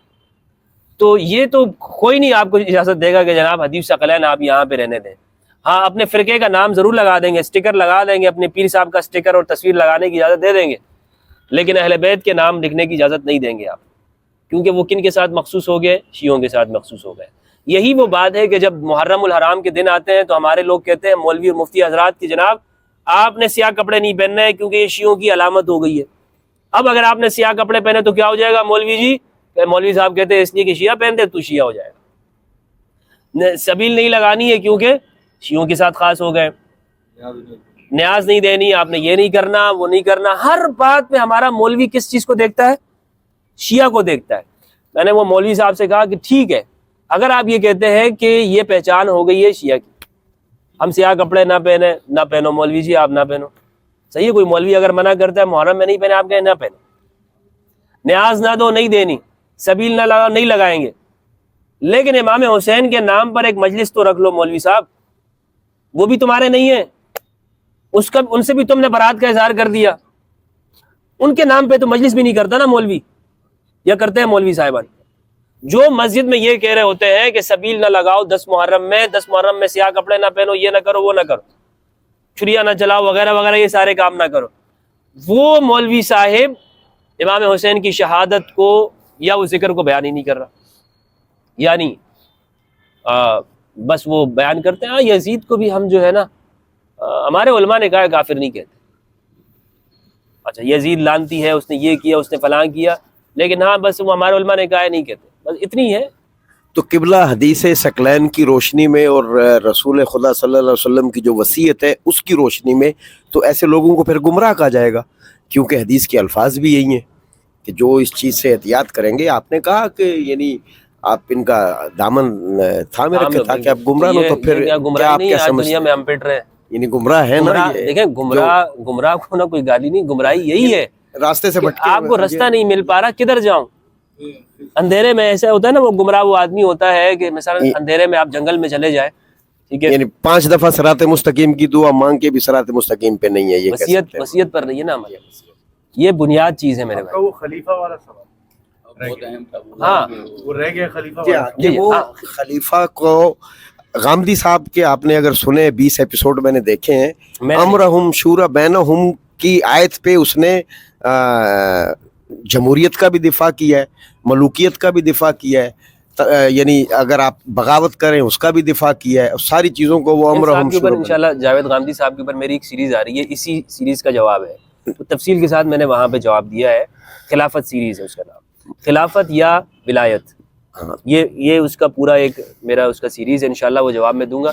لیکن چونکہ حالات کے میں سمجھتا ہوں کہ کچھ چیزیں ایسی ہیں جن کو میں ابھی زیادہ پبلک نہیں کرتا ہوں، اس میں لوگ سمجھ نہیں پاتے. جی دے دیں، آپ دے دیں، یہ آواز یہاں سے آ رہی ہے. انہوں نے کہا اچھا آپ کر لیں. اچھا سوال ایک ہم کر لیں گے نا تاکہ سب کو ٹائم مل جائے گا. اچھا آپ کے سوال کا میں ان کے سوال کا جواب دیتا چلوں. ایک تو میں نے اس کے اندر جواب دیا، دوسری بات یہ ہے کہ رسول اللہ نے جب وصیت فرما دی، راؤ بھائی، رسول اللہ نے جب وصیت فرما دی نا تو وہ رسول اللہ نے تعین کر دی ہے. میرے نزدیک موقف یہ ہے کہ اہل البیت علیہ السلام ہیں وہ خلفاء ہیں. اچھا، اور میں نے اس میں یہاں پر ایک خاص میری تحقیق ہے، اس کو شاید میرے شیعہ دوست نہ سمجھ سکیں، میں پہلے بھی پہنچا چکا ہوں اپنی بات کو کہ میں اصحاب کسا کو معصوم مانتا ہوں. یعنی میرے نزدیک معصومین ائمہ جو ہے نا وہ اصحاب کسا تک ہے، یعنی یہ جو 5 تن پاک جن کو ہم کہتے ہیں، اور یہی ہمارے جو یمن کے بھائی ہیں زیدیہ، ان کا بھی یہی موقف ہے، اور یہی امام زید علیہ السلام کا بھی ہے کہ یہ معصومین ہیں، باقی اس میں اختلاف. اسی لیے وہ ائمہ کی جو حکومت میں جو اقتدار کی بات ہے اس میں بھی شاید میرا موقف اختلاف والا ہو. لیکن بہرحال اس سے یہ کہنا کہ رسول اللہ نے حکومت کے بارے میں کوئی وصیت نہیں کی اور اپنے بعد کسی کو خلیفہ بنا کے نہیں چھوڑے، یہ اگر کوئی کہتا ہے تو وہ میں سمجھتا ہوں کہ یہ دیانت نہیں ہے. جیسے غامدی صاحب کہتے ہیں نہیں، وہ تو ائمۃ من قریش سے استدلال کیا نا، انہوں نے سقیفہ بنی ساعدہ کے اندر استدلال کیا گیا. اسی کا نہج البلاغہ کے اندر امیر المومنین نے جواب دیا ہے. نہج البلاغہ خطبہ نمبر 67 ہے غالباً یا 57، اسی کے قریب ہے. امام علی علیہ السلام نے فرمایا کہ یہ جو قریش نے استدلال کیا نا کہ ہم رسول اللہ کے قریب ہیں کیونکہ ہم قریش خاندان میں سے ہیں. ہم کس سے ہیں؟ قریش خاندان سے ہیں، اس لیے یہ خلافت جو ہے نا یہ کس کا حق ہے؟ ہمارا حق ہے. اور جو مدینہ کے لوگ تھے ان کو جواب دیا. امام علی کے پاس جب یہ بات پہنچی تو امام علی نے فرمایا احتجوا بالشجرۃ وترکوا الثمرۃ، انہوں نے درخت کو لے لیا، پھل کو چھوڑ دیا. ٹھیک ہے نا. وہ احتجوا بالشجرۃ واضاعوا الثمرۃ، درخت کو لے لیا اور ثمرہ کو ضائع کر دیا، یعنی پھل جو تھا. یعنی قریش تو ایک بڑا خاندان ہے، بڑا قبیلہ ہے، اس قبیلے کے اندر چھوٹے چھوٹے پھر مختلف کیا ہے؟ مختلف خاندان ہیں. بڑے قبیلے کے اندر خاندان ہے. تو کوئی رسول اللہ کے ساتھ کس پشت میں جا کے ملتا ہے، کوئی کہاں جا کے ملتا ہے. یہ تو علی ہے، یہاں پہ سیدھا ملے ہوئے ہیں، یہ تو بنو ہاشم ہے. ٹھیک ہے. تو اگر ایک شخص کہتا ہے کہ قریشی ہونے کی وجہ سے خلافت میرا حق ہے، تو بنی ہاشم کا فرد کیا یہ نہیں کہہ سکتا کہ جناب بنو ہاشم کا ہونے کی وجہ سے سب سے زیادہ حق میرا ہے؟ کہہ سکتا ہے نا. تو امام علی نے فرمایا کہ یہی بات کی. یہ جو غامدی صاحب استدلال کرتے الائمۃ من قریش، ائمہ قریش میں سے ہیں، تو اس قریش میں رسول کے سب سے زیادہ قریب کون ہے؟ تو یہ غامدی صاحب وہاں کیوں نہیں لیتے؟ ادھر آپ اس لیے نہیں لیتے کہ امام علی قریب ہے نا. امام علی جہاں پر بھی ہوگا، ناسبی بندے کی پہچان میں آپ کو بتا دوں، ناسبی اسے کہتے ہیں کہ جس کے دل میں علی کا بغض ہوتا ہے. ناسبی بندہ، میں کسی کے اوپر فتویٰ نہیں لگاتا ہوں، اللہ معاف فرمائے، لیکن ناسبی وہ ہے کہ جب آپ ہر بات کی فضیلت تسلیم کر لیں، آپ یہ بھی تسلیم کر لیں کہ حضرت عمر رستے سے گزرتے تھے تو شیطان رستہ بدل دیتا تھا، آپ یہ تسلیم کر لیں، آپ کو کوئی لاجیکل اس کے خلاف کوئی نہیں سمجھ میں آئے گی، جناب یہ تو لاجک کے خلاف، آپ کوئی سوال نہیں کریں. لیکن اگر میں یہ کہوں کہ علی مولا کائنات ہے، یہ کس طرح ہو سکتا ہے؟ مولا کا معنی یہاں پر یہ نہیں ہے، سوال پیدا کر، تو یہ ہے ناسبی، یہ ہمارے دماغ میں شیطان کا وسوسہ.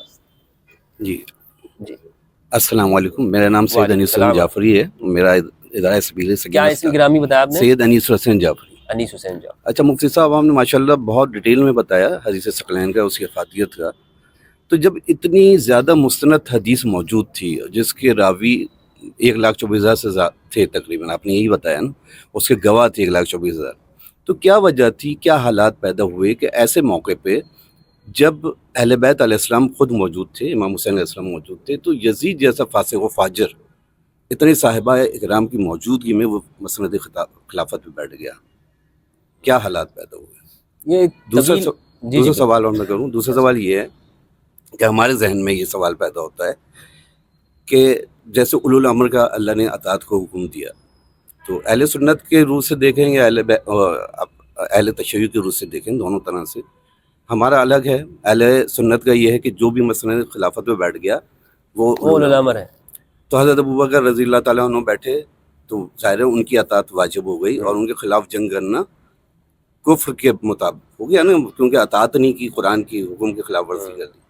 ایسی حضرت عمر کے لیے کہیں گے آپ، ایسی حضرت عثمان کے لیے کہیں گے. سب اولو الامر. کیا وجہ ہے کہ جب حضرت علی خلافت پہ بیٹھے اور ان کے خلاف جن لوگوں نے جنگ کی، ان کو ہم جو ہے وہ ان کو بھی ہم وہی صحابی میں شامل کر دیں؟ باغی نہیں کہتے اور کہنے سے ڈرتے ہیں. جی جی جزاک اللہ.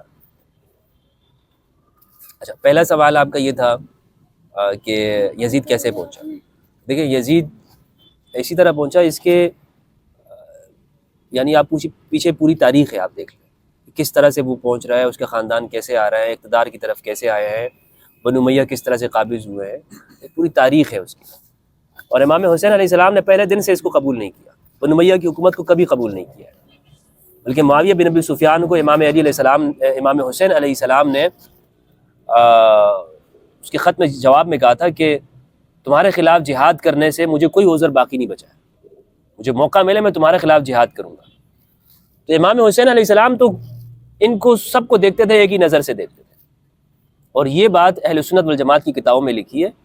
امام حسین کا یہی جملہ سیر اعلام النبلاء میں ذہبی رحمہ اللہ نے لکھا ہے، جو کہ ابن تیمیہ کے زمانے کے تھے. تو اس کی وجہ کیا ہے؟ اس کی وجہ یہ ہے کہ ایک تو جو صلح حسن ہوئی ہے، صلح امام حسن علیہ السلام، اس میں واضح طور پہ موجود تھا کہ امام حسن کے بعد یہ واپس آ جائے گا، یہ معاویہ بن ابی سفیان کے خاندان میں نہیں رہے گا. لیکن جب معاویہ بن ابی سفیان نے اپنی زندگی کے اندر ہی جب وہ اپنے بیٹے کو منعقد کر دیا تو پھر صحابہ کرام کا اختلاف ہو گیا. پھر تو آپ یعنی وہ اصل جو شرط آپ نے رکھی تھی اس کی خلاف ورزی ہوئی نا. اسی لیے لوگ اس کو سمجھ نہیں پاتے. امام حسین نے دیکھ لیا جو میرے بھائی نے، جو امام وقت نے، امام زمانہ نے اپنے دور میں جو صلح کی ہے، اور صلح کرنا کوئی عیب نہیں ہوتا، صلح رسول اللہ نے بھی کفار و مشرکین کے ساتھ کی ہے. صلح کرنے سے کوئی ایسا وہ نہیں ہو جاتا کہ آپ کہیں کہ جناب ہم تھوڑی دیر کے لیے ہم پیس معاہدہ کر لیتے ہیں، ایگریمنٹ کر لیتے ہیں. تو امام حسین علیہ السلام نے اس چیز کے اوپر اپنا واضح سٹینڈ موقف بتا دیا کہ اب چونکہ خلاف ورزی ہو گئی ہے اور ان کی جانب سے پہل ہوئی ہے، لہٰذا میرے نزدیک اب یعنی ہمارے نزدیک یہ ہے کہ اس کی بندے کی اطاعت کوئی ضروری نہیں ہے. یہ بندہ کوئی واجب الاطاعت نہیں ہے کہ اس کی بات مانی جائے، کیونکہ ان کے والد کے ساتھ یعنی معاویہ بن ابی سفیان کے ساتھ ہمارا یہ ان شرطوں کے اوپر معاہدہ تھا، وہ انہوں نے خلاف ورزی ختم کر. تو وہ اس طرح آئے ہیں، تو خود معاویہ نے اپنی زندگی میں مقرر کیا تھا نا. یزید کوئی آسمان سے تو نہیں آ گیا تھا، وہ معاویہ نے مقرر کیا. سوال یہ پیدا ہوتا ہے کہ اتنے صحابہ کرام اچھا، دوسرا جو سوال آپ نے فرمایا تھا اولی الامر کا، اولی الامر والا جو سوال ہے، اسی لیے ہمارے اہل سنت ہر بندے کو اولی الامر سمجھ بیٹھتے ہیں. ایک امام مہدی کا کانسیپٹ ہمارے اہل سنت میں کلیئر نہیں ہے، اسی لیے ہر ایرا غیرہ نتو جو بھی اٹھتا ہے کہیں سے بھی آتا ہے وہ کہتا ہے میں امام مہدی ہوں، وہ دعویٰ کر بیٹھتا ہے، اور یہ سارے اس کی پوجا کے اندر لگ جاتے ہیں. یہ سارے چلے جاتے ہیں اس کی پوجا کے اندر، بھائی یہ امام مہدی ہے. اگر کوئی ان کو کہے نا بھگوان ہے یہ ان کی پوجا میں بھی چلے جائیں گے. اس لیے دلائل کے ساتھ اگر وہ کہے، روایات سے ثابت کرے جناب بھگوان کا یہ معنی نہیں ہوتا. کیوں کنفیوژن کیوں ہے ان کو؟ ان ساروں کو کنفیوژن اس وجہ سے ہے کہ یہ اپنا جو ماخذ ہے یہ وہاں سے نہیں لیتے، یہ اہل بیت سے دین نہیں لیتے. تو یہ وجہ آتی اولو الامر. یعنی آپ خود دیکھ لیں، یہ جب جب یہ آیت نازل ہوئی ہے سورۃ الشعراء کی، وَأَنذِرْ عَشِيرَتَكَ الْأَقْرَبِينَ، اس کی تفسیر میں آپ دیکھیں جتنے بھی ہمارے اہل سنت کے مفسرین ہیں دعوت ذو العشیرہ میں، رسول اللہ نے فرمایا کہ میرے اس امر نبوت کے اندر کون میرا شریک، میرا پہنچانے والا، میرا ساتھی، میرا مددگار ہوگا؟ امام علی کھڑے ہو. امر سے مراد رسول اللہ کی دعوت ہے، امر سے مراد یہ حکومتیں نہیں ہیں، یہ کسی کے پاس بھی آتی جاتی ہیں. اسی لیے امام علی نے وہاں پہ دیکھے کہ اس کی ذرا برابر بھی پرواہ نہیں کی. امام علی فرماتے تھے اپنی پوری زندگی، نہج البلاغہ بری ہوئی ہے، کہ میرے نزدیک تم کیا سمجھتے ہو کہ میں اس لیے کر رہا ہوں، یہ نہیں ہے. لیکن وہ اپنے آپ کو جہاں پہ سمجھتے ہیں. تو جی ایک منٹ، تو وہ اس اولو الامر، وہ دین کا ابلاغ کرنے والا رسول اللہ کی زندگی میں اور رسول اللہ کی زندگی میں پہنچانے والے، کہ جس کی مطلق اطاعت کی جائے اور ان کے سامنے چون چرا اور کچھ نہ کیا جائے، وہ اہل البیت کی زندگی ہے. السلام علیکم. وعلیکم میرا نام نبیل بنگش ہے، اور میرا ایک سوال یہ ہے کہ ابھی جو حالات چل رہے ہیں فلسطین اور اسرائیل کے، ایک جنگ چل رہی ہے، اس میں ہم جو نوجوان ہیں یا جو ہم مسلم جو امہ ہیں، ہمارا اس میں کیا کردار ہونا چاہیے؟ کیونکہ ہم نے کافی جگہ پہ سنا ہے کہ آپ کوئی پرو اسرائیلی اگر کوئی پوسٹ ہے تو اس کو ڈس لائک کر دیں، اور اس کے بارے میں جو آپ کہہ سکتے ہیں کہ غلط ہے وہ کریں، یا جو پرو فلسطینی ہے وہ پوسٹ آپ شیئر کر دیں، یا اسرائیلی پروڈکٹ جو ہیں وہ بائیکاٹ کر دیں. تو کیا ہمارا کردار اتنا ہی ہے، یا پھر ہمارا یہ بھی فرض بنتا ہے کہ ہم میدان جنگ میں جا کے وہاں پہ جنگ بھی کریں؟ ایک میرا یہ سوال ہے.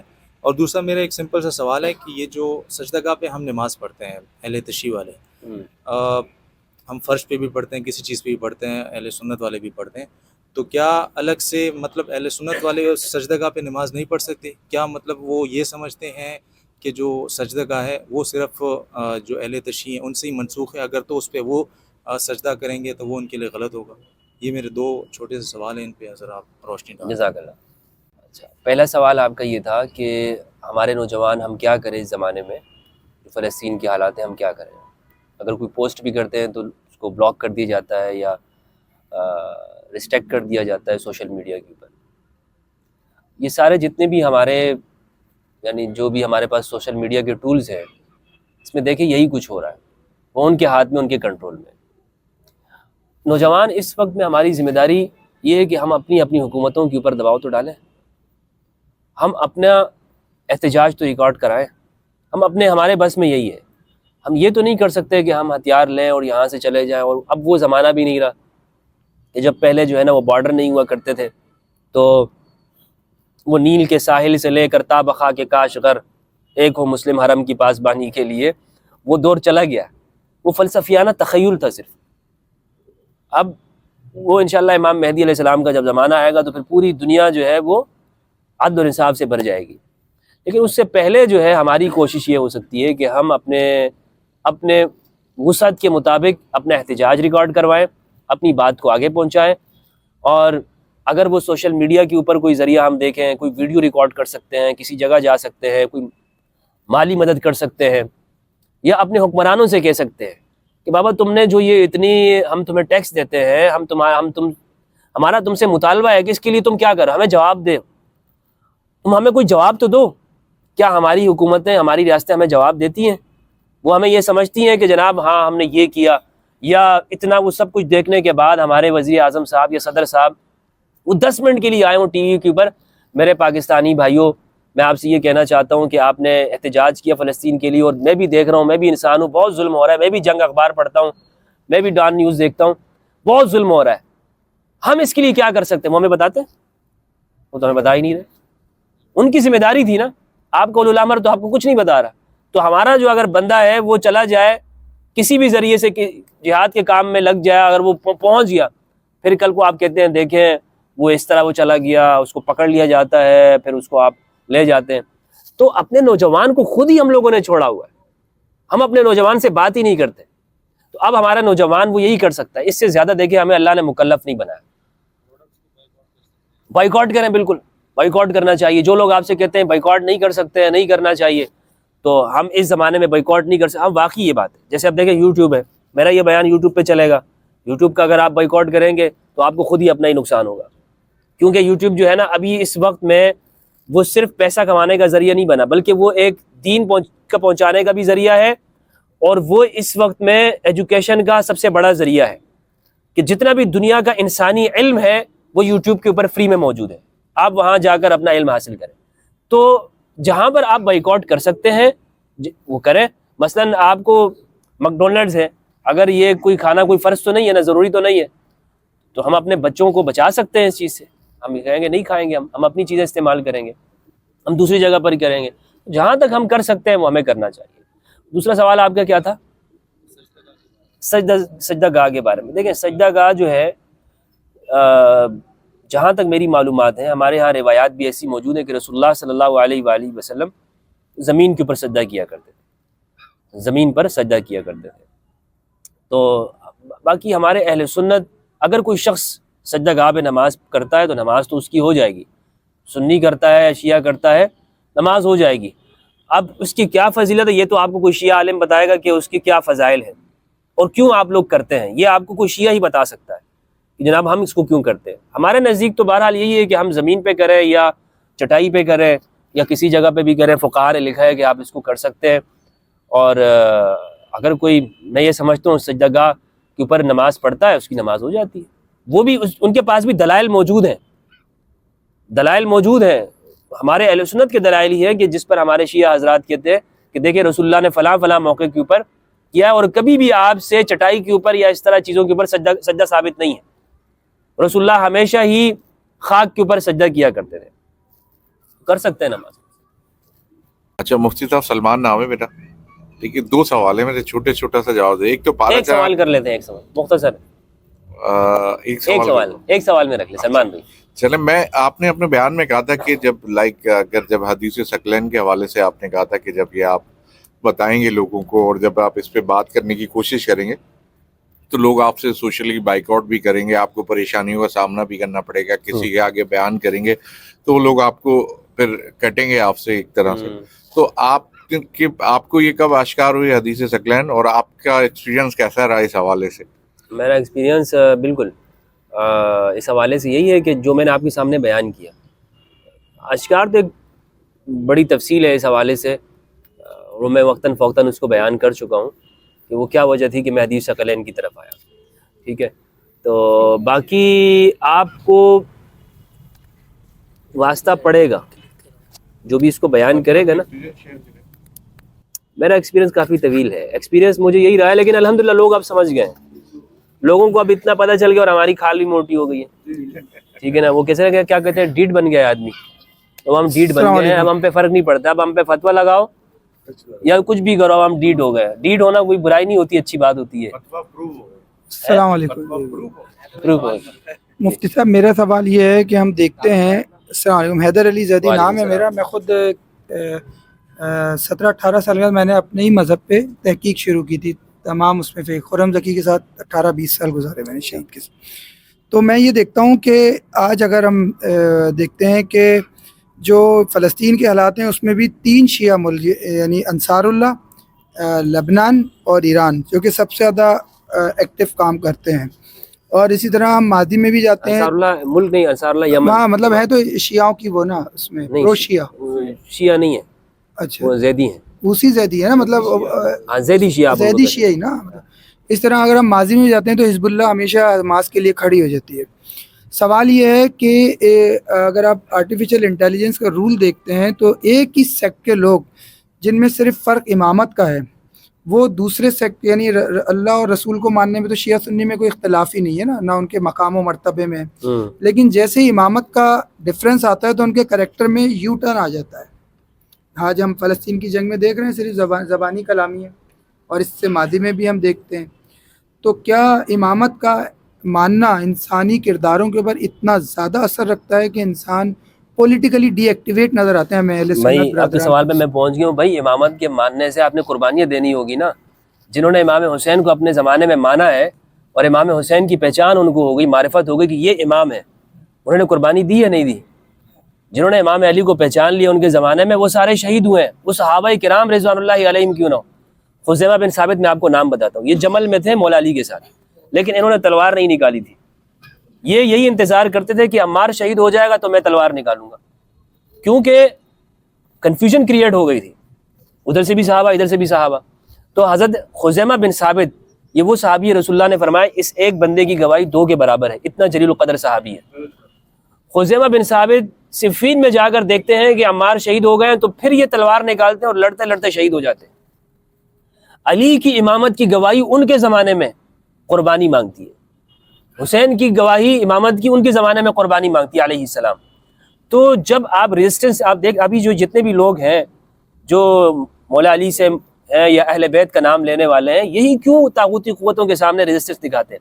اس کی بنیادی وجہ یہ کہ 1400 سال کی ایک تربیت ہو گئی ہے. اس کا مطلب ہے اللہ کی قربت جو ہے وہ امام حسین کے بغیر پھر ممکن نہیں ہے نا, کیونکہ ڈائریکٹ اللہ کی قربت کے بغیر انہیں اللہ کی طرف بڑھنے کا شوق کیوں نہیں ہے جس طرح ان کو ماننے والوں کا؟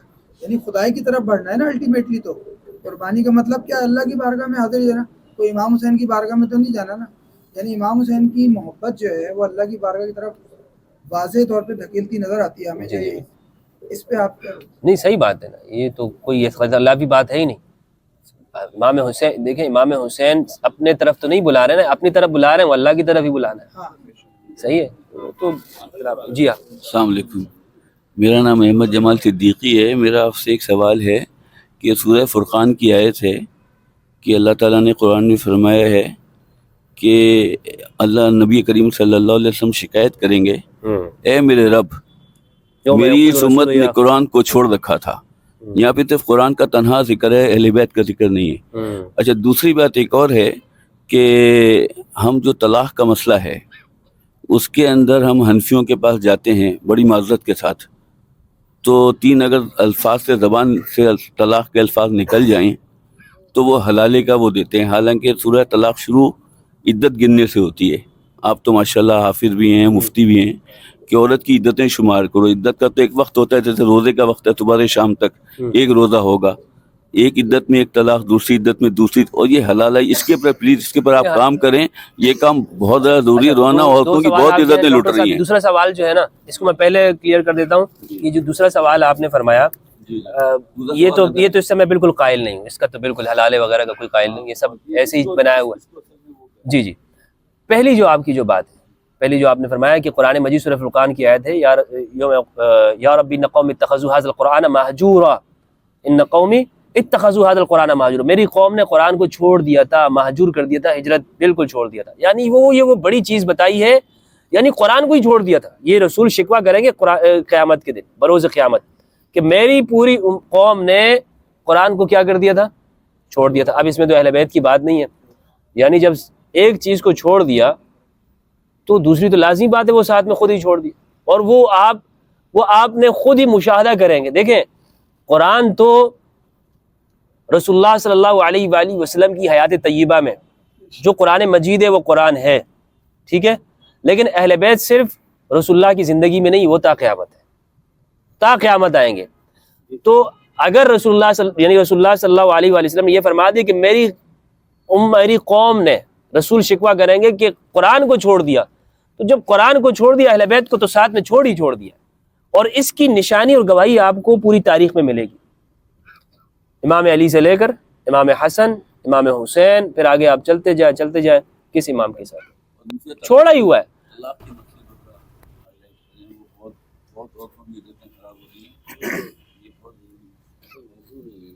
نہیں طلاق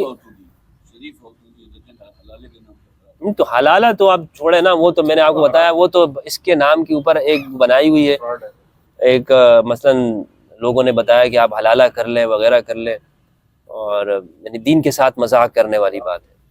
اس پر میرا ایک اپنا موقف ہے اور ویڈیو بھی میری موجود ہے سوشل میڈیا کے اوپر حلالہ کے حوالے سے، انشاءاللہ وہ الگ سے بھی انشاءاللہ اس کو ہائی لائٹ کریں گے، لیکن آج ہم حدیث ثقلین پہ بات کریں گے. جزاک اللہ. مفتی صاحب ماشاءاللہ کچھ تھوڑے سے ایریلیونٹ کویسچنز بھی آ گئے جو کہ حدیث ثقلین سے ریلیونٹ بالکل. نہیں اصل میں تھے. موضوع ہمارا نہ سیاست کا نہ کوئی اور ہے، لیکن دوست احباب نے چونکہ کیا ہے جی اور ہم نے جواب دے دیے ہیں، جی جی لیکن میں یہ چاہتا ہوں کہ اگر حدیث ثقلین یا اہل بیت سے متعلق ہی ہوں جی تو ہم اس پہ رہیں تو زیادہ بہتر. جی جی جو ہم یہ سمجھ بیٹھے ہیں ٹھیک ہے آپ کے سیر حاصل گفتگو سے کہ سورس آف ڈیڈکشن جو ہے نا وہ دو ہیں، قرآن، پیغمبر صلی اللہ علیہ وسلم کے بعد، اور اہل البیت. جی اب جو بعد کی یہ جو خلافت ہے ٹھیک ہے، یہ پولیٹیکل ڈویژن سمجھ لیجیے، یا پولیٹیکل کنسپیریسی ٹھیک ہے، جو بعد میں چلی آتی آ رہی ہے ٹھیک ہے نا، تو یہ ہم جو یہ سمجھ بیٹھے ہیں.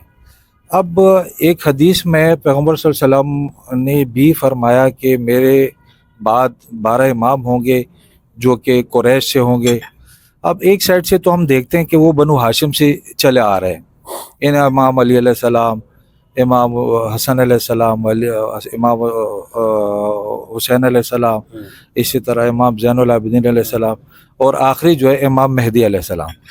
ٹھیک، دوسری سائڈ پہ جب ہم دیکھتے ہیں تو وہاں پہ خلفائے راشدین، اور اس کے بعد پھر بنو عباس کے وہ جو ہے نا خلیفہ بھی آ جاتے ہیں جو کہ تاریخ میں اچھے نہیں گنے گئے ہیں، یا جن کی جو ہے نا تاریخ میں کچھ اچھی تاریخ نہیں رہی ہے ٹھیک، تو وہ بھی آ جاتے ہیں. تو اس بارے میں تھوڑا سا آپ حدیث ثقلین سے لے کے تو آپ نے بہت اچھا بیان فرمایا، تھوڑا سا یہ 12 اماموں پہ بھی جو ہے نا تھوڑا سا اس کو کنکلوڈ کرتے ہوئے آپ تھوڑا سے روشنی ڈال دیجیے. یہ جو 12 اماموں والی شکریہ. حدیث ہے نا، الائمۃ 12 من قریش، 12 امام ہوں گے اور سارے کے سارے قریش سے ہوں گے. یہ جو روایت ہے یہ اہل سنت کے اندر موجود ہے، لیکن اہل سنت کا اس روایت کے حوالے سے جو اب وہ 12 امام کون سے ہیں، تو انہوں نے بڑا کنفیوژن ہے. انہوں نے کہا کہ حضرت ابوبکر پہلے، حضرت عمر، یہ 12 جو خلفاء آئے ہیں، بلکہ بعض نے یزید کو بھی بیچ میں شامل کیا. یہ بہت کنفیوژن اہل سنت میں نظر آتی ہے، اور وہ سارا مسئلہ وہیں پہ چلا جاتا ہے. پورے ہی نہیں ہوتے وہاں، وہ پورے ہی نہیں ہوتے، کوئی اس میں کسی کو نکالتا ہے، کسی کو شامل کرتا ہے، کسی کو رکھ دیتا ہے، کسی کو نہیں ساتھ میں ڈالتا ہے. تو اہل سنت کے تعبیر کے مطابق ہم حق پہ نہیں پہنچ سکیں گے. اس لیے اگر آپ نے حق کی طرف، اور پھر یہ جو قریش میں ہوں گے سارے کے سارے، اب وہ قریش میں سے کس قبیلے میں سے ہوں گے یہ اس میں ذکر نہیں ہے. تو اس لیے اگر سنی فکر کے ہوتے ہوئے میں اگر اس کا جواب دوں تو میرے پاس جواب نہیں ہے. میں کیوں آپ سے جھوٹ بولوں کہ نہیں بھائی اس بارے میں میرے پاس ایک جواب موجود ہے اور اس کا مطلب یہ ہے. سنی فکر پہ رہتے ہوئے، کیونکہ ہمارے بڑوں نے ابھی تک جواب نہیں دے سکے نا آپ کو، ہمارے جو اکابرین ہیں اہل سنت، انہوں نے مختلف جوابات دیے ہیں.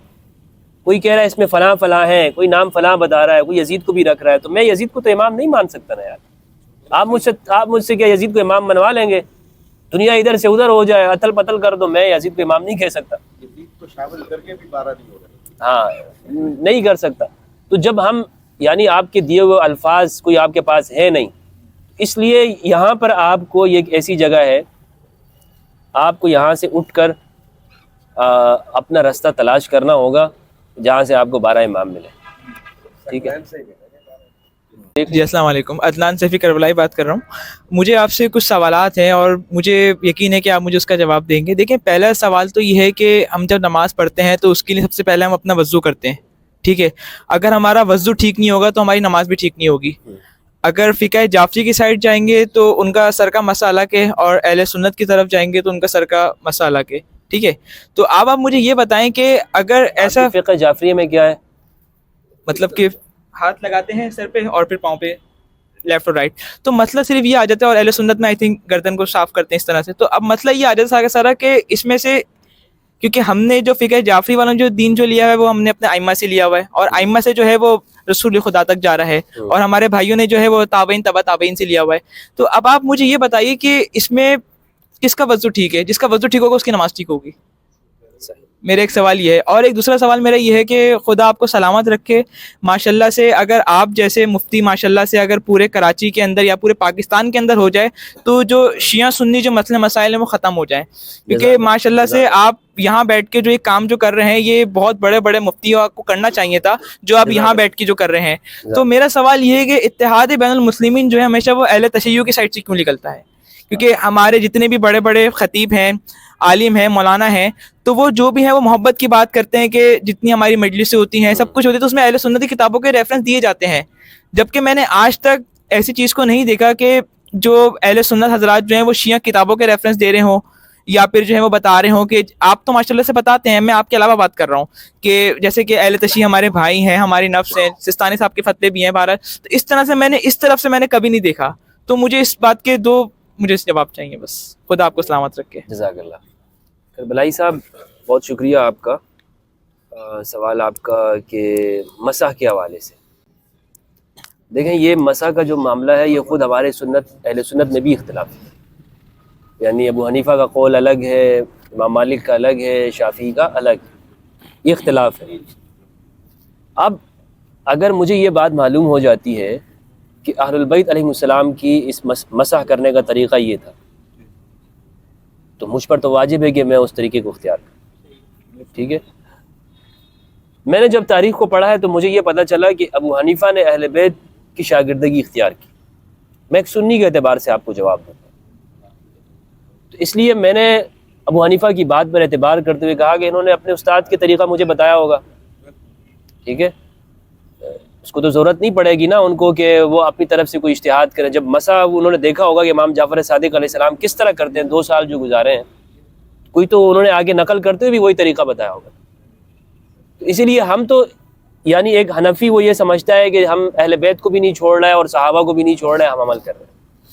واضح 2 ٹوک بات میں آپ کو بتاؤں اس حوالے سے کہ اگر ایک شخص ہے وہ یہ کہتا ہے کہ میں اہل بیت کو مانتا ہوں، اہل بیت کی مجھے پیروی کرنی ہے، اتباع کرنی ہے، اس کو نماز بھی اسی طریقے سے پڑھنا اس پر ضروری ہے، اور مسح بھی اور وضو بھی سب کچھ یہ اس کے لیے ضروری ہے. میں نے ابھی آپ سے پہلے ہی ان کے عرفان بنگش بھائی کے جواب دیا تھا کہ ہمیں تو بنیادی طور پر ابھی حدیث ثقلین کا ہی نہیں پتہ کہ ہم وہاں تک آئیں نا، مسائل کو سیکھیں. افضل تو یہی ہے کہ آپ نماز بھی ہم اسی طرح پڑھیں، اس طریقے کے اوپر اختیار کریں. لیکن چونکہ ہمارے صرف ہمیں نظر آتا ہے کہ اہل تشیع حضرات ہی وہ اہل بیت کی روایات کو لیتے ہیں، تو ہمارے جو سنیوں میں نا ایک تھوڑا وہ دوری جو پیدا کی جاتی ہے وہ شیعوں سے اس لیے ہے کہ بس یعنی چونکہ شیعہ سے نفرت ہے، یعنی شیعہ سے دوری رکھنے کے لیے ہم اپنے لوگوں کو منع کرتے ہیں، اس علم سے بھی منع کر دیتے ہیں جو یہ کتابیں ان کے پاس ہیں، جو روایات ان کے پاس ہیں.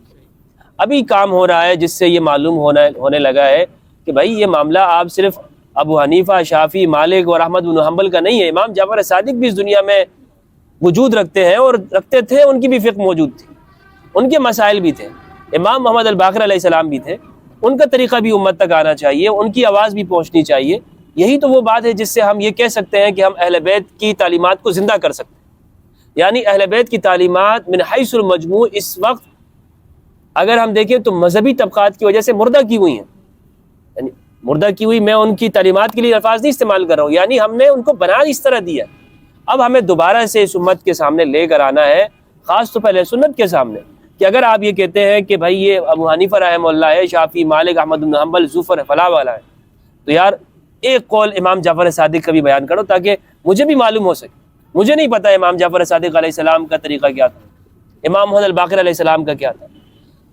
تو اس لیے ہم تو بالکل آپ صحیح کہہ رہے ہیں بھائی, ہم ناواقف ہیں ان چیزوں سے, ہمیں واقفیت نہیں ہے, ہمیں واقفیت پیدا کرنی ہے اور اس طریقے پر نماز بھی پڑھنا ہے, اس طریقے پر اپنی زندگی بھی گزارنی ہے, اس طریقے پر وضو بھی کرنا ہے. لیکن اگر یہاں پر میں یہ بھی ساتھ میں کہتا چلوں کہ ضروری نہیں ہے کہ ہم یعنی لوگ پھر یہ سمجھتے ہیں یار یہ بندہ کہہ رہا ہے کہ شیعہ ہو جاؤ نا, لوگوں کے دماغ میں یہ بات بھی آتی ہے. سنی رہ کر بھی ہم ان کی فقہ پہ عمل کر سکتے ہیں یا نہیں کر سکتے؟ کر سکتے ہیں نا. اچھا ایک بندہ اگر امام جعفر, اچھا میں نے پڑھا ہے یہ ہماری جو کتاب ہے فقہ الآل جو سنی عالم نے لکھی ہے, اس میں غالباً یہ کہ جو امام شافعی کا جو موقف ہے نا کہ آپ کوئی سا بھی بال آپ لے لیں تو آپ کا وضو مسح ہو جاتا ہے, تو وہ کہہ رہے تھے کہ یہ امام جعفر صادق علیہ السلام کا ہی ایک قول ایک ہے جو انہوں نے بیان کیا کہ امام جعفر صادق علیہ السلام یعنی جو حنفی ہے نا ان کے ہاں 4 انگلی برابر ہیں. قرآن میں تو وَمْسَحُوا بِرُؤُوسِكُمْ اپنے سروں کا مسح کرو, یہ نہیں ہے کہ آپ نے کتنا مسح کرنا ہے, کس سٹائل میں کرنا ہے. اب تو وہ بتائیں گے, اہل بیت ہی بتائیں گے, یا جنہوں نے اس آیت کو اترتے ہوئے دیکھا ہو. تو ابو حنیفہ رحمہ اللہ نے کہا کہ سر سے مراد یہاں پر یہ جتنی جو پیشانی ہے نا اتنی, یعنی اتنا آپ کر لیں, اتنا یہ ہو جائے گا. امام مالک کہتے نہیں سر اس کو کہتے ہیں. تو امام شافعی نے کہا نہیں, اگر آپ نے مسح جو ہے ایک بال پہ بھی کر لیا تو ہو جائے گا. وہ جو قول ہے امام شافعی کا تو کسی نے بتایا, کتاب میں لکھا ہوا ہے, ریفرنس ہے میرے پاس, کہ امام جعفر صادق علیہ السلام کا بھی ایک قول یہ آتا ہے. اب واللہ عالم, اللہ بہتر چاہتا ہے. آپ بتا رہے ہیں کہ اس طرح سے کرتے ہیں. مفتی صاحب میرا یعنی تھوڑے سے حصے پہ بھی اگر آپ کر لیں تو ہو جائے گا. ضروری نہیں ہے کہ آپ 4 انگلی کریں یا پورا ہاتھ, بس ایسے کر لیں ہوگا, ہو جائے گا. تو یہ تو شاگرد ہے نا اہل بیت کے. اب انہوں نے لیا وہیں سے دین سارا کا سارا, ٹھیک ہے. اسے پھر جب بیان کیا, اب نیچے والے جو لوگ تھے انہوں نے کہا امام شافعی یوں کہتے ہیں کہ شافعی کا قول نہیں تھا, وہ قول تھا اہل بیت کا تھا. لیکن بعد کے زمانے میں جعفر صادق علیہ السلام ان کا نام لینا ہی جرم تھا نا. انہوں عباس کا دور ایسا تھا کہ نہیں لے سکتے تھے آپ. تو انہوں نے کہا نہیں میں میرا قول یہ ہے. لوگوں نے کہا ہم ان کی پیروی کرتے ہیں, تو وہ اسی طرح دین آگے اس طرح منتقل ہوا اہل بیت کا. جزاک اللہ, بہت بہت شکریہ سب کا, بہت بہت شکریہ. اللہ سب کو سلامت رکھے, خوش رکھے. آپ سب کی تشریف آوری کا میں بہت بہت شکریہ ادا کرتا ہوں. اللہ سبحانہ و تعالی ہم سب کو یہ توفیق عطا فرمائے کہ ہم قرآن مجید میں تدبر کرنے اور اہل البیت علیہ السلام کی معرفت حاصل کریں اور اہل بیت کی اتباع کریں, اور فرقہ واریت ان فرقوں سے نکل کر قرآن اور اہل البیت کا دامن تھامیں. السلام علیکم ورحمۃ اللہ وبرکاتہ.